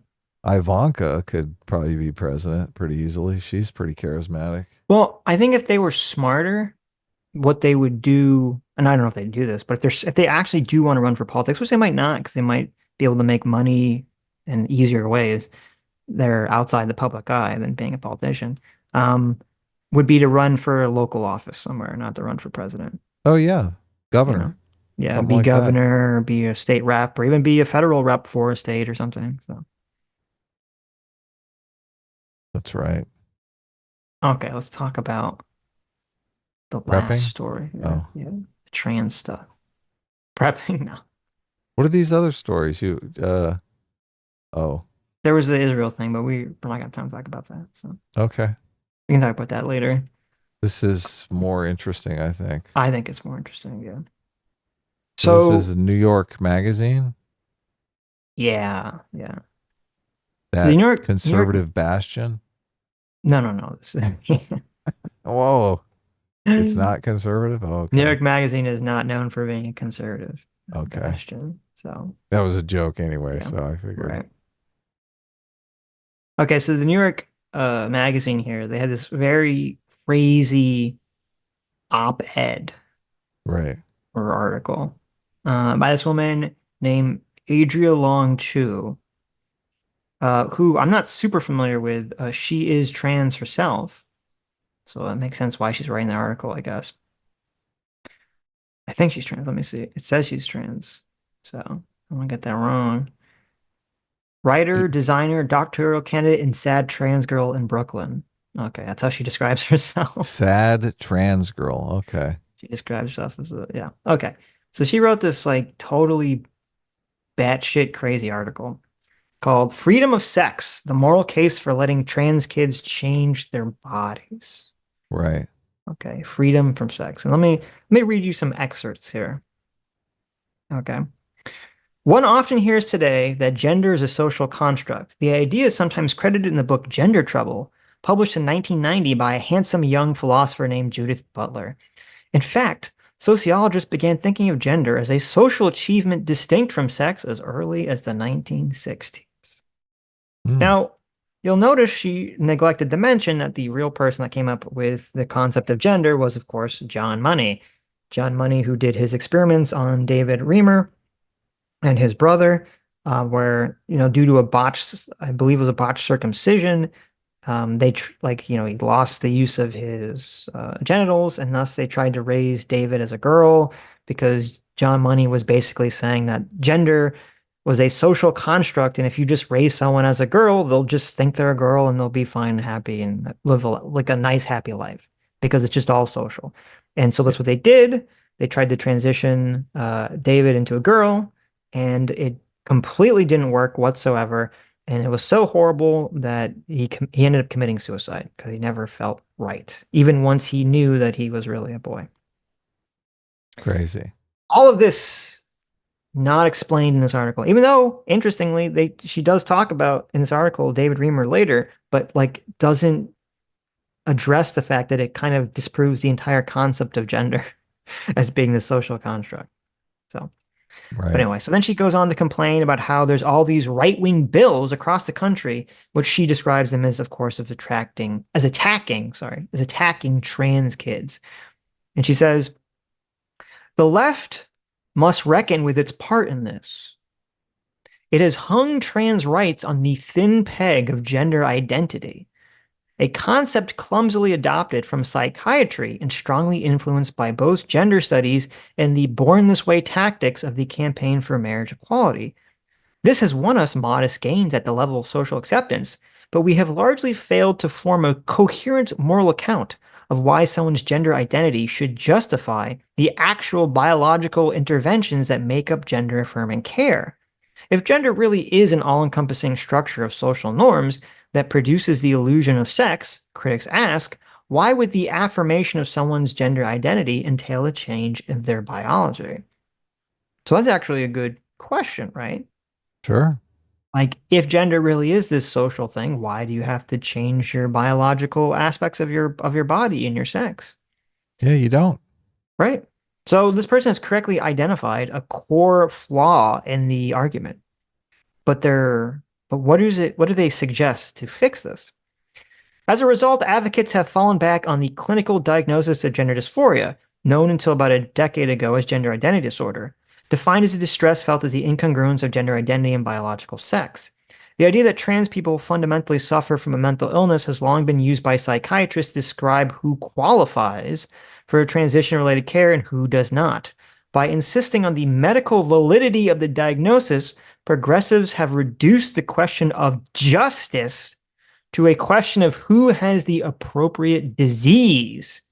In doing so, they have given the anti-trans movement a powerful tool for systemically pathologizing trans kids. Sounds like Okay. she's arguing that you don't need gender dysphoria to transition. That is 100% what she's arguing. Yeah. Okay, or going to be arguing. Okay, so she talks about like later in the article, she talks about the fear of acknowledging, like that there's a fear from the trans movement, from people on the left, to acknowledge biological sex because that will give trans critics the win if they do that. Okay. Hmm. So here's the interesting thing. She says, it seems to me that this fear, the fear of the acknowledging biological sex, can no longer be afforded by the trans activists. To confront the reality of biological sex is not by definition to swear fealty to the reality. No one knows this better than a child who wishes to have their biological sex changed. We must be able to defend this desire clearly, directly, and crucially without depending on the idea of gender. Okay. Back in the 1970s, sociologists hypothesized that the withering away of gender roles in a liberal society would lead to a decline in the number of people who wanted to change their sex. We must now say this hypothesis was wrong. An increase in gender freedom has coincided with a rise in the number of people wishing to change their sex. Well, that's very clearly because there has been this social contagion effect very recently, because there hasn't been like a steady rise of, people identifying as trans. It was basically flat, and then all of a sudden, like, despite women and gender roles being more open, it was basically flat. There really was no increase whatsoever. And this person is kind of lying about that.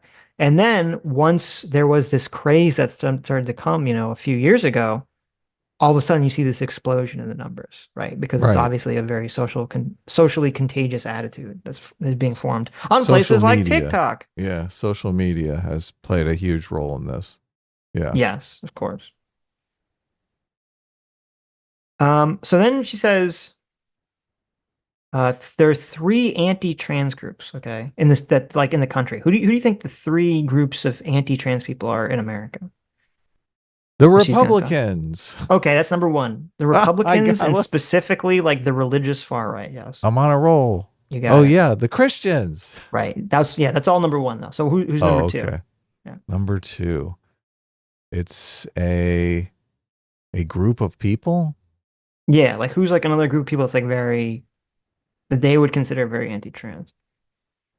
I'm not sure. Who are they? The TERFs. Oh, really? The TERFs. Yeah. Okay, they go after That's the TERFs. feminists. They go for the feminists, yeah. J.K. Rowling. Right. And then the third, this is what they say for the third. The most insidious source of anti-trans movement in this country is the liberals. No way. Yes. We're in there? Well, look, yes, I'm even no us. friend. She means she doesn't mean like she means like just Democrats when she says liberals. Right. Wow. Judith Butler, in their survey of the political landscape, misses the liberal faction altogether.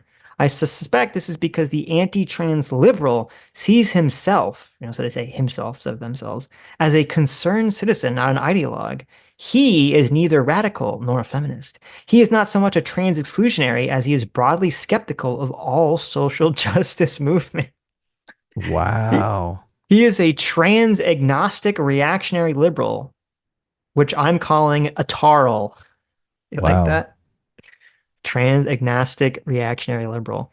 The tarl's primary concern, to hear him tell it, lies in protecting free speech and civil society from the illiberal forces of the woke left. I don't know. I guess we are tarls. Look at that. That's pretty accurate, right? Sure. Yeah.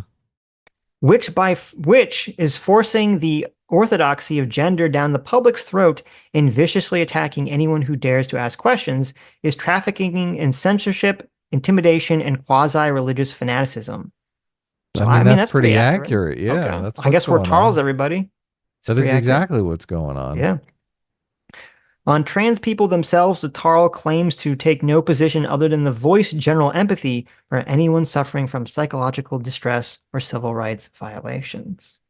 Look at this. There you go. Wow. Well, at least they understand the argument, right? Right. Then they go on to complain about the New York Times as being one of the biggest publications for the tarls. For the tarls, yeah, because there's like a handful of New York Times articles that they were very critical of some of the recent transgender stuff. Right. They continue saying, "We will never be able to defend the rights of trans kids until we understand them purely on their own terms, as full members of society who would like to change their sex. It does not matter where this desire comes from." Right. Yeah. Okay. Doesn't matter. Well, does it matter if that desire changes in 20 years and they totally have trans regret? I mean, that's Nothing is mentioned in the Tarl section about that. No, they mentioned that. I don't know if I cut it out. They did. Yeah, I'll get to that. They mentioned that Okay. later. And they continue saying, we must be prepared to defend the idea that in principle, everyone should have access to sex-changing medical care, regardless of age, gender identity, social environment, or psychiatric history. Yeah. Okay. So you could have a person who's literally fucking hallucinating. You could have a 5-year-old who hallucinates and sees demons talking to them, who wants to change their sex, and this person's like, yep, give it to him. That's crazy. Okay.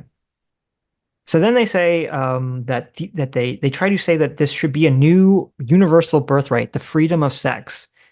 So they're trying to couch their leftist ideology in liberal terms in order to make it more palatable to liberals. They say that there should be this natural right of the freedom of sex that consists of 2 principles: the right to change one's biological sex without appealing to gender, and the right to assume a gender that is not determined by one's sexual biology. That should be a right for someone to do. I mean, like, I guess you could have a right to just say it, but you don't really have a right to make someone pay for it, or to even go about and have, a doctor go give you drugs or surgeries to do that without a clinical medical reason for doing so. Yeah, all of this is a bit it Insane. seems crazy. Yeah. Yeah. And they say that they want to make this a basic human right. Okay. So then let's kind of get into the regret part that you're talking about. They say, what does this freedom look like in practice? Let anyone change their sex. Let anyone change their gender. Let anyone change their sex again. Let trans girls play sports regardless of their sex status. If they excel, this means only that some girls are better at sports than others. That's all it means, Adam. It just means some girls are better than others. Okay. Well, that's bullshit. Right. They also say, do not out children to their parents. So it should be the children has a child has the full decision to make here. This is so insane.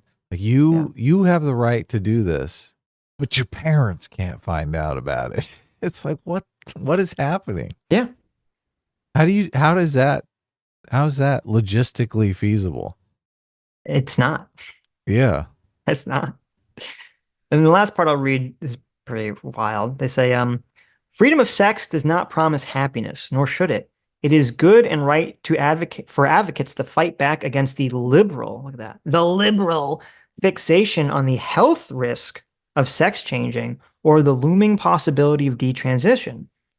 By the way, nowhere in this article do they provide any sort of evidence to any of the stuff that they're saying, right? They don't make any sort of scientific or fact-based claim at any point in this article. This article is all entirely like philosophical hobnobbery, right? Okay. But it is also true that where there is freedom, there will always be regret. In fact, there can't be regret without freedom. Regret is freedom projected into the past. Look at this. You like this? Oh, now they're like a hardcore libertarian here. Regret is just another name for freedom, Adam. Okay. Did you know that? Wow. Okay. So it is one thing to regret the outcome of a decision, but it's a very different thing to regret the freedom to decide, which most people would not trade for the world. If we are to recognize the rights of trans kids, we'll have to also accept that, like us, they have a right to the hazards of their own free will. Right. Which, first of all, I mean, this is just an insane argument because as a society and as a culture, we literally say that children don't have total free will to the extent that adults do. That's why parents have custody over them and can regulate their behavior the way you can't regulate an adult's behavior. Yeah, because we understand as a culture that, childhood can come with a lot of different regrets if we just indulge whatever they desire. Yes. Look, the first question someone's going to ask if they're thinking about this is, how many people come to regret this, right? Right. And if the doctor or whatever marches out, well, about 95% of people come to regret this. I mean, you're going, maybe I should think twice about doing this, right? Right. Like, so those are important numbers. Of course. You want to know the regret. You Of want to know course. the level of regret, right? Right. Yes. Of course. That's like the big concern. And the idea, like, we all understand, well, maybe this person doesn't, but most of us understand that children don't have the mental capacity or ability to make all these decisions on their own. If you said like this, like total fucking idiot writing this article, you're like, kids have all the freedom in the world, all the freedom to act like adults. Okay, so does that mean that when the kid says, "Hey, I want to eat ice cream and candy for dinner every day," you just let Yeah. them do it so that they have the freedom?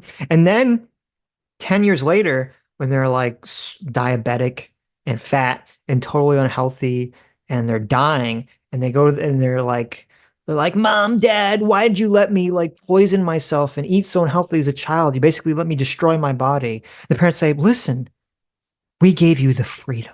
Okay. The freedom to make those decisions. The fact that you regret it right now is just an indication of your freedom. Yeah. You're just gonna your kids are gonna hate your guts, and they Of should. course. Yeah. It just is this is a despicable, childish, retarded notion that would just let the kids do whatever they want and they'll just regret it. It's like, okay, like entire society, like if this is the way that every parent let their kid go, you're just like, yeah, let them do the freedom of anything like you would an adult or whatever. Societies would just collapse in a generation. Kids Yeah. don't have the responsibility and the concepts, obviously, to do this. And we've known this since the dawn of fucking human history. This woman is fucking retarded. Can you imagine locking kids into a vocation so early on? Like, 10 years Yes, old, what do you want to do with your life? I mean, right. usually we let kids kind of play around and figure out what they want to do. A lot of people go into college not knowing what to do. This is Yeah. such an irreversible decision. Yep. But that's another thing that's super offensive about it. I mean, she almost insinuates that it's totally reversible. Cheat Falls into that. 100%. Yeah. Yeah. Insinuates that. Yeah. Falls into that. You change you change your sex and then you change your sex back again. It's just a free will in time. Yeah. If you Right. could, as I said a million times, if we had the technology where someone could walk into the magic, character creation booth, and in 5 minutes you walk out looking however the fuck you want, and there's no adverse health, repercussions of that, we wouldn't be having this conversation and no one would give a fuck. Okay. But we Right. don't live in that world. That's not the world we live in. We live in a world where it's very slow, expensive, and often painful, and can be very health dangerous to do all these things. And you better be fucking damn sure that, it's going to provide a quality of life benefit and not just have this stupid willy-nilly, like, oh, you could always just change back fucking attitude, which is despicable. I wonder how many of these type of articles are written by people who are just trying to keep the inner regret at bay. Like That's a lot of it probably. they're trying to bring other people on. Misery loves company is a real thing. Yeah, I don't know if But it's that misery loves company. I guess that's part of it. I think it's the first thing you said where it's like people trying to justify their own decisions, to cope essentially, because maybe whatever they're doing is not working out for them, right? They think, hey, it's kind of like, how they say, what's the saying? It's like when someone buys into a con man, they don't ever want to believe they got conned, so they'll just buy into it deeper and deeper and deeper. And this is kind of the way that a lot of cults work, where they kind of indoctrinate yep, you further and further because no one wants to believe they got scammed or conned. So they just actually, it's like when they find out contradictory evidence, they start to feel that maybe their resolve in the cult is wavering, they actually just dive deeper into it. it's easier to fool a man than to convince him he has been fooled. That's the Yes, saying. that's a Yeah, good saying, right? it's totally true. It is Right. totally true. Very, And then very unfortunate. yeah. And then the last sentence from this article I was going to read is they said, this, however, does not mean shooting testosterone into every child who looks at a football. But if children are too young to consent to puberty blockers, then they are definitely too young to consent to puberty, which is a drastic biological upheaval in its own right. This is so insane. This is so insane. You like that? You like that? You're too young to consent to puberty, so give everyone puberty blockers, right? Let them make a decision. Yeah, that's crazy. So look, part of parenting and part of socializing is preparing people for this. The fact that we're just basically saying, oh, look, you can avoid this natural biological process completely. Mhm. Why is this mental illness being published in the New Yorker? This is quite distressing, Sitch. Right. So Wow. there you go. Terrible. Okay. Let's read some super chats. Oh my God. This is so Spencer Harmon for $20. Thank you, Spencer. Says the CIA doesn't need an application for us to use. They created the goddamn internet. There you go. That's true. BNT095 $5 says watch RFK's State of the Union. He understands the problem, even if I disagree on some issues. Yeah, I'll check it out. It's hard for me to listen to him because yeah. of the way he speaks, but I'll check it out. His voice is like nails on a chalkboard for me. I've never been able to listen to RFK for longer than 30 seconds. Well, he has that condition. Vocal aphasia or whatever it's look, called. I feel bad for the guy, but right. When I listen to him, I feel like I have sand in my own throat. It's like the most uncomfortable. Yeah. Just drink some water, man. Wash that stuff down. Andrew Clark for $5 says thoughts on Maggie's new video. There's so much going on these days, and the weekend streams don't go very long, but maybe we could laugh at the title. Oh, was it you, Andrew, that sent me the video? Is it Maggie Andrew May sent Fish? me a link to Maggie May Fish did a video. I only watched like 10 minutes of it, so I don't have to comment the whole thing. It's called her new video, or not new video, it's from 3 months ago, but she says how, quote, anti-communism was always just an anti-labor lie. So anti-communism is anti-labor? Okay. Yes. Yeah, so I definitely have that on my list of things to watch and potentially cover on a Sunday. So nice. I mean, obviously she's crazy. But Saul for $10 says that was the argument I saw on Reddit. X buying it was also bought up as possibly corrupt. They also just said pass a general privacy law since U.S. companies steal our data. I'm on the fence, by the way. Yeah, I mean, okay, I understand what you're saying. That was the argument on Reddit. I would, again, I'm just guessing here. I would imagine they wouldn't, the FEC would not allow them to, like, Google or Facebook to buy TikTok. I would imagine that would be the case. It had to be someone that doesn't have something like the social media platform already, to that extent anyway. Yeah, unless they're going to fund some kind of regulatory body. Do you have any faith that the government is going to be able to tell if they're stealing data or tracking people? I mean, sure. Yeah. No, and I do agree 100% that we do need privacy laws in America. It's one of the few things that I think Europe does better, is that there are a lot stricter laws in terms of data collection. Oh, yeah. So I do 100% agree with that. But Fondue for $5 says they were looking at a picture of Sitch and tried to transcribe what they were looking at. Terrible. What is that from? I don't know, but it's terrible. Sodoge for $2 says call Sam Harris. Regret is evidence of free will. There you go. That's hilarious. Andrew Clark for $5 says this article is echoing the principles of the French Revolution, equity on steroids, and a general disdain for liberal principles. Yeah, it's funny because I thought the exact same thing, Andrew. I was reading this article and I was thinking I could hear a lot of people who are kind of on Carl's position on liberalism saying, see, this is exactly what we're talking about. You know, this is a person who's using the ideas, they're kind of like marrying the ideas of freedom and equity together. And they're, this is, kind of the problem. But then again, the whole article is the person is literally going after liberals and attacking liberals and having a general disdain for liberals.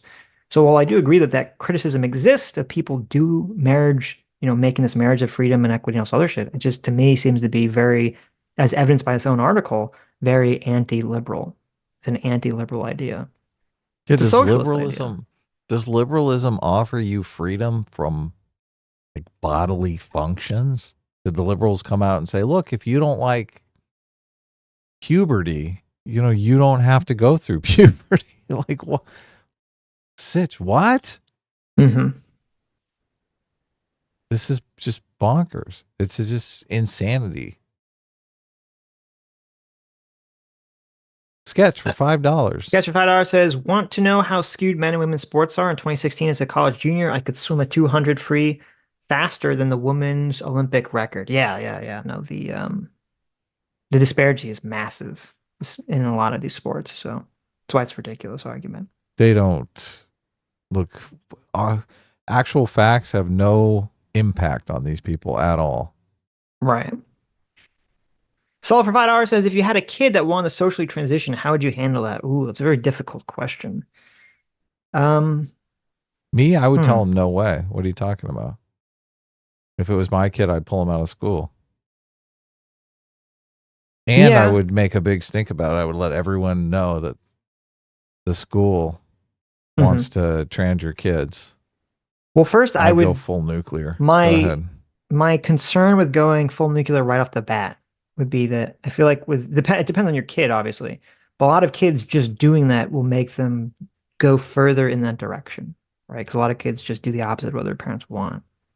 Well, that's the problem because, it depends upon how old the kid is, obviously. Yes, that's a good point too. 12 or 13, you're basically trying to de-individuate yourself from your parents. Like, what your parents do is not cool.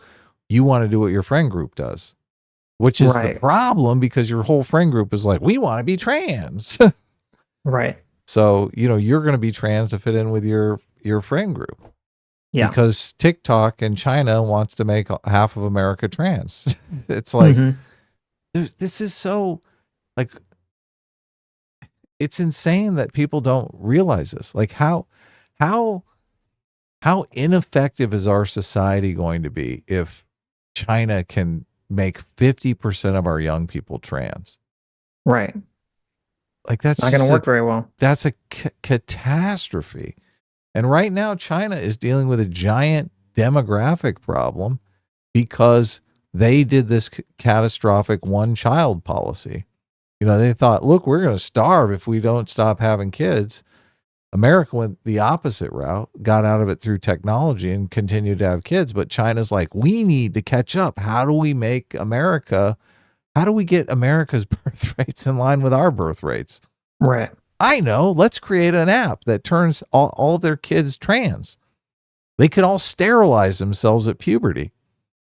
That's like, I mean, it seems like a sci-fi novel, but tell me that's not happening right now, Sitch. It is what's happening, yeah. Look, and I think major institutions like, look, this is New York Magazine printing this fucking shit. We haven't covered it yet because I'd have to do a lot of research in it, but there's been the massive WPATH leak that came out where there was a lot of seeming correspondence within the WPATH that seemed to show that a lot of the, quote, doctors and experts pushing for transition therapies and surgeries and procedures were either, heavily indoctrinated by bullshit ideology or were uncertain that this was the right path to take and things of that nature seems to be, that they're ignoring science. Seems to be the claims about what's in the WPATH leaks, but I'll have to go through it.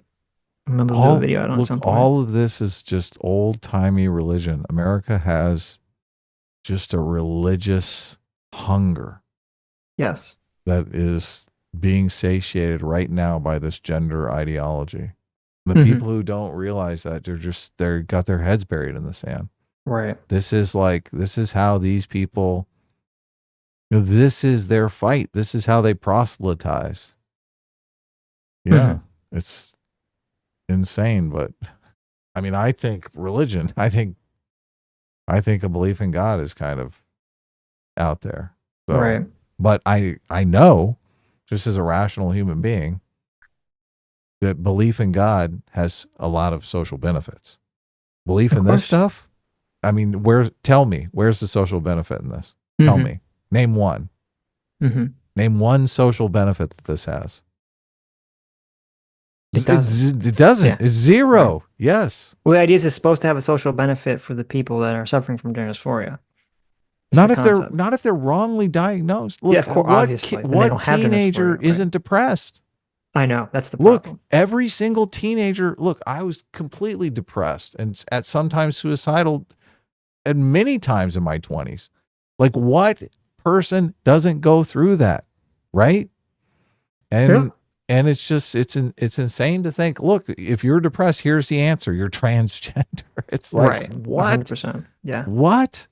So you've got Yep. 100% of teens expressing depression. And the answer 100% of the time seems to be you're transgender. Yep. No, like you're having trouble. You don't know where you're going to be. You don't know how life is going to pan out. It's a tumultuous time for all of us. So, Yep. and we used to tell them, look, you'll work it out. We're here for you. We're a support system.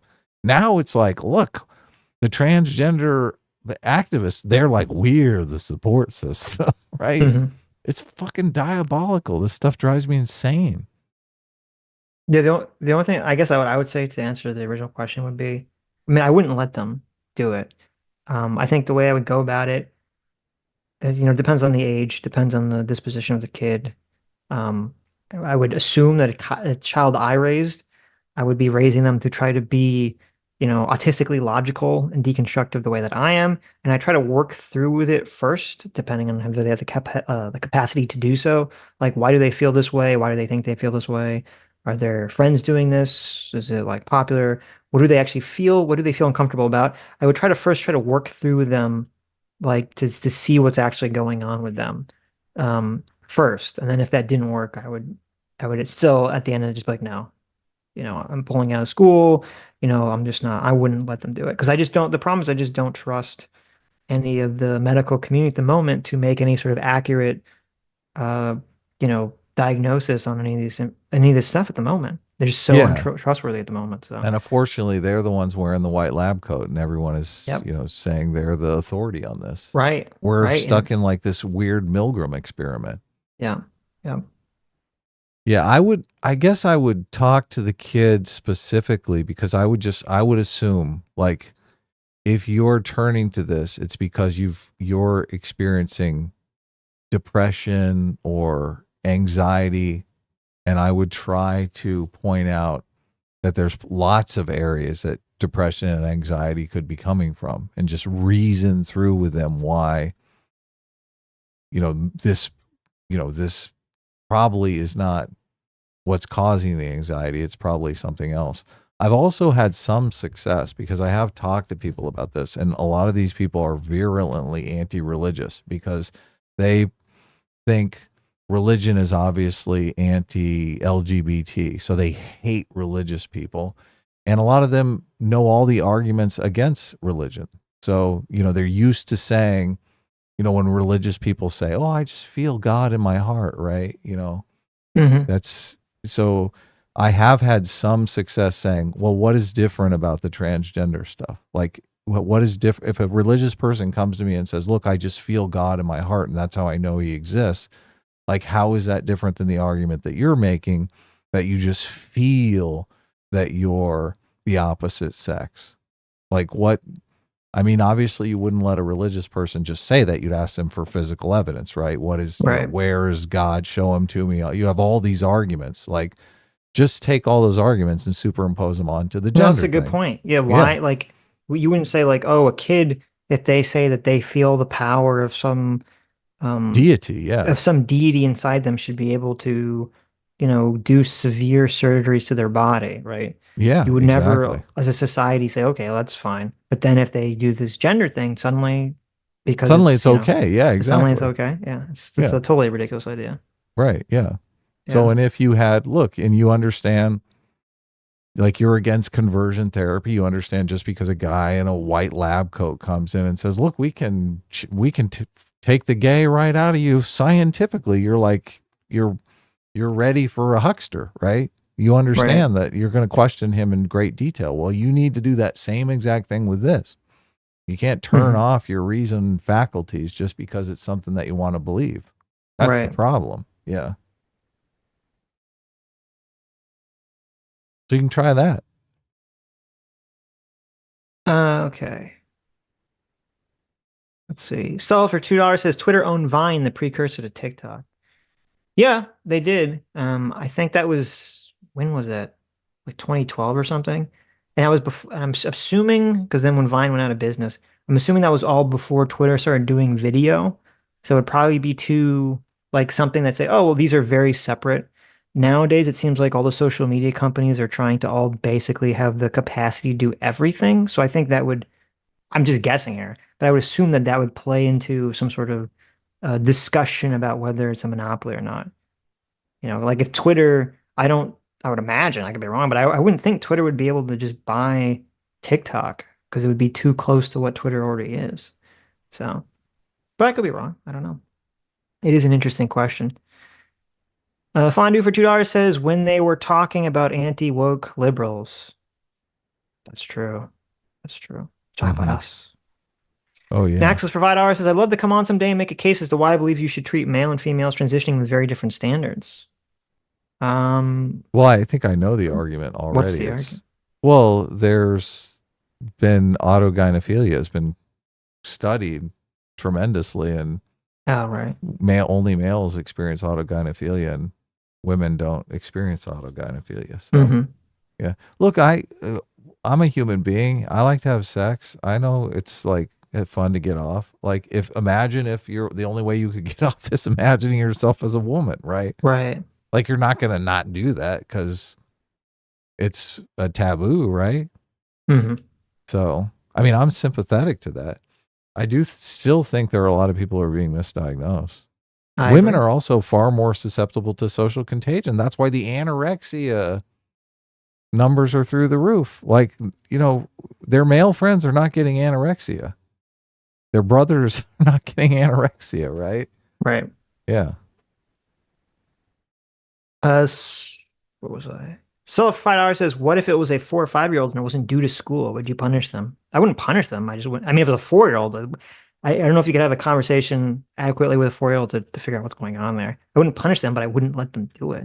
Yeah, So, look, and so much of this is I- the parents. Like yeah. if your 4 or 5-year-old is like, I'm a boy, I want to put on a dress, like it doesn't mean that they're transgender. Right. They think the dress is interesting. Yeah, right? I don't think a 4-year-old or 5-year-old could even adequately Explain. experience Yeah, or exactly. explain that they want to transition in a way that would even make sense. Or So, explain male and female. yeah. Like they Yeah, don't even know. they don't understand.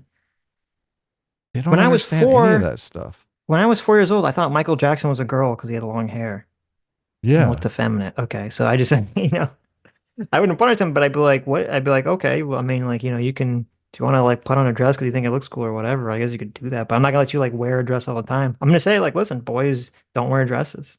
This is I think this it's is totally appropriate fine to do. It's like, listen, boys don't generally wear dresses. That's totally fine. There's no problem with enforcing, some level of gender roles in this country. Just because you say, okay, a woman could hunt and fish doesn't mean you should be like, oh, well, if the 4-year-old boy wants to go to school and get made fun of for wearing a dress, you should let him get made fun of at school. That's stupid. this is like a socially engineered catastrophe just Yeah. because you've got a million of these gender activist do-gooders, and they've all been trained to think, okay, people are going to be it's going to be easier for them to pass, and they're going to have a more fulfilling life if we can find all of the transgender people before they hit puberty. So they're all like an Easter egg hunt. They're all out there looking at every child, looking for the transgender people.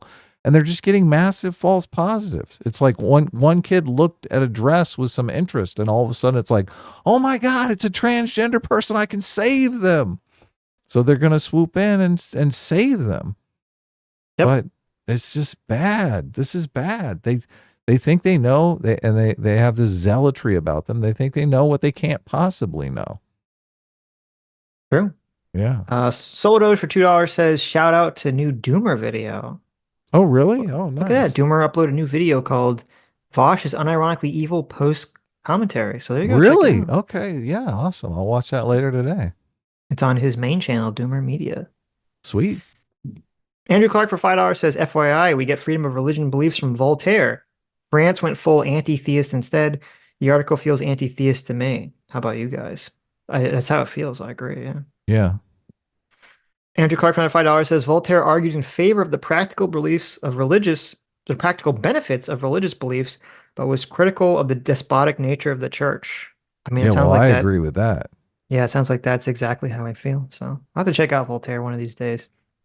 Sounds like a pretty based guy. Hentai OG Toku 310 for $10. Thank you. Says, if these people hate religious people, why do they support Hamas and Palestine so much? Ironic. Oh Yeah, yeah, that is the irony. And because it's TikTok because, told him to. yeah, they don't even hate religious people. They hate Christians. Yeah, And they only hate them because they're seen as like the oppressive. It's all just they see the world through the very simplistic lens of oppressor oppressed. And it's like, oh, okay, white male Christians are the oppressors, and non-white, non-Christian, brown people are the oppressed. And so right. that's Yeah, just it. That's all that matters in their eyes. yeah. And if you're oppressed, you can be as religious and bigoted as you want to be because you've Right. got the oppression shield. Could throw as many gays off rooftops as you Yeah, want. it's just so God, It's so funny. But see, that's the difference because when you look at like the liberals in the early 2000s, in the 90s, in the 80s, they would be heavily critical of, Islam in the Middle East and the the anti-gay stuff and the anti-female stuff in that region because it was looking at through the liberal perspective. But as soon as the socialist oppressed narrative, oppression hierarchy comes into play, all that disappears, right? yeah. So. It's unfortunate, but most people are they're not very bright. They can Right. only see the world through one lens. Yep. Yeah. Nomad for $10 says, no, Sitch, you're wrong. If your kid is thinking they're trans and then if your kid is thinking they're trans, then do what my ma did. Look, you grab the belt, you get the sandal, and you beat the demon out of them. I lived in a Hispanic household. Well, I don't know if that's the correct way to handle the situation, but Yeah. Look, Sitch and I are both like, we're going to reason with the 4-year-old. right. Yeah. Maybe grabbing the belt is the better thing to do. I don't think you should beat your child, but Right. Look, you shouldn't. I mean, I was going to say you shouldn't hurt him, but I mean, there you go. if you're going to spank him, why? Like, what's the There you point? go. Libertarian Trap for 17 months. Thank you. Says my transition took years and I exhausted every other option before I finally accepted I was trans. It's so insane how fast they get hormones nowadays. Yeah, that's what's crazy about it is that they're like, and that's what's so disturbing to me about it is because I want there to be a competent medical field and a competent group of medical experts that could have conversations or develop physical tests for people, including children, to make determinations about A, whether they have gender dysphoria, and B, what the best course of treatment for that would even be, so that we can actually, handle the situation the way we would handle any other medical situation. And because this specific issue has become so fucking indoctrinated with this leftist queer theory garbage ideology, it's like it's just not possible at the moment. Yeah, And that's what's so sad about it. So Yeah. totally. Sell for $5 and we have to wrap it up, so I'm going to stop. I'm asking you guys to stop. Stop sending us money. Yeah. It says, what does that mean to not allow a kid to do something without punishment? Well, what do you mean? Like if a 5-year-old says, I want to put on a dress to go to school, and I say, no, you can't do that. What do you mean? A punishment would be like, I'm not going to allow you to do that, and I'm going to spank you, right? Or I'm not going to allow you to do that. I'm going to take away something from you because you even suggested it. Like now, if they went and you said, I'm not allowed to do that, and they tried to do it behind your back, then you would enforce some kind of punishment. So I'm not sure I really understand. Like you understand, you could tell a child not to do something. You could let them not do something without punishment, unless you're suggesting that just not letting them get their way is the punishment itself, which I disagree with. I don't think that's a punishment. Right. JL for $5 says, Adam, social contagion between boys and girls presents differently. Not that long ago, boys were parroting weird sexism from Sneeko. I mean, that is a good point. It is, yeah. Yeah. I Sure. do think boys are more competitive and girls are more collaborative, I think. So I do think they're more susceptible to social contagion. So Right. They're still susceptible, but girls are a little bit more. So right, yeah, but look, I'm sure I'm sure China right now is trying to force a social contagion on all our boys. So of course, yeah. So Look at Lucy Lemonbug. She gives a $3 and with a little cat emoji. emoji. Yeah. There you go. Well, thank you, Lucy. Yes. Anyways, that's it. All right. Have a great day, you guys. I guess we're streaming again tomorrow. Yep. We have Wednesday off. We're streaming on Thursday early, and then we have Friday off. So just let That's you guys right. know. See you tomorrow. And bye-bye.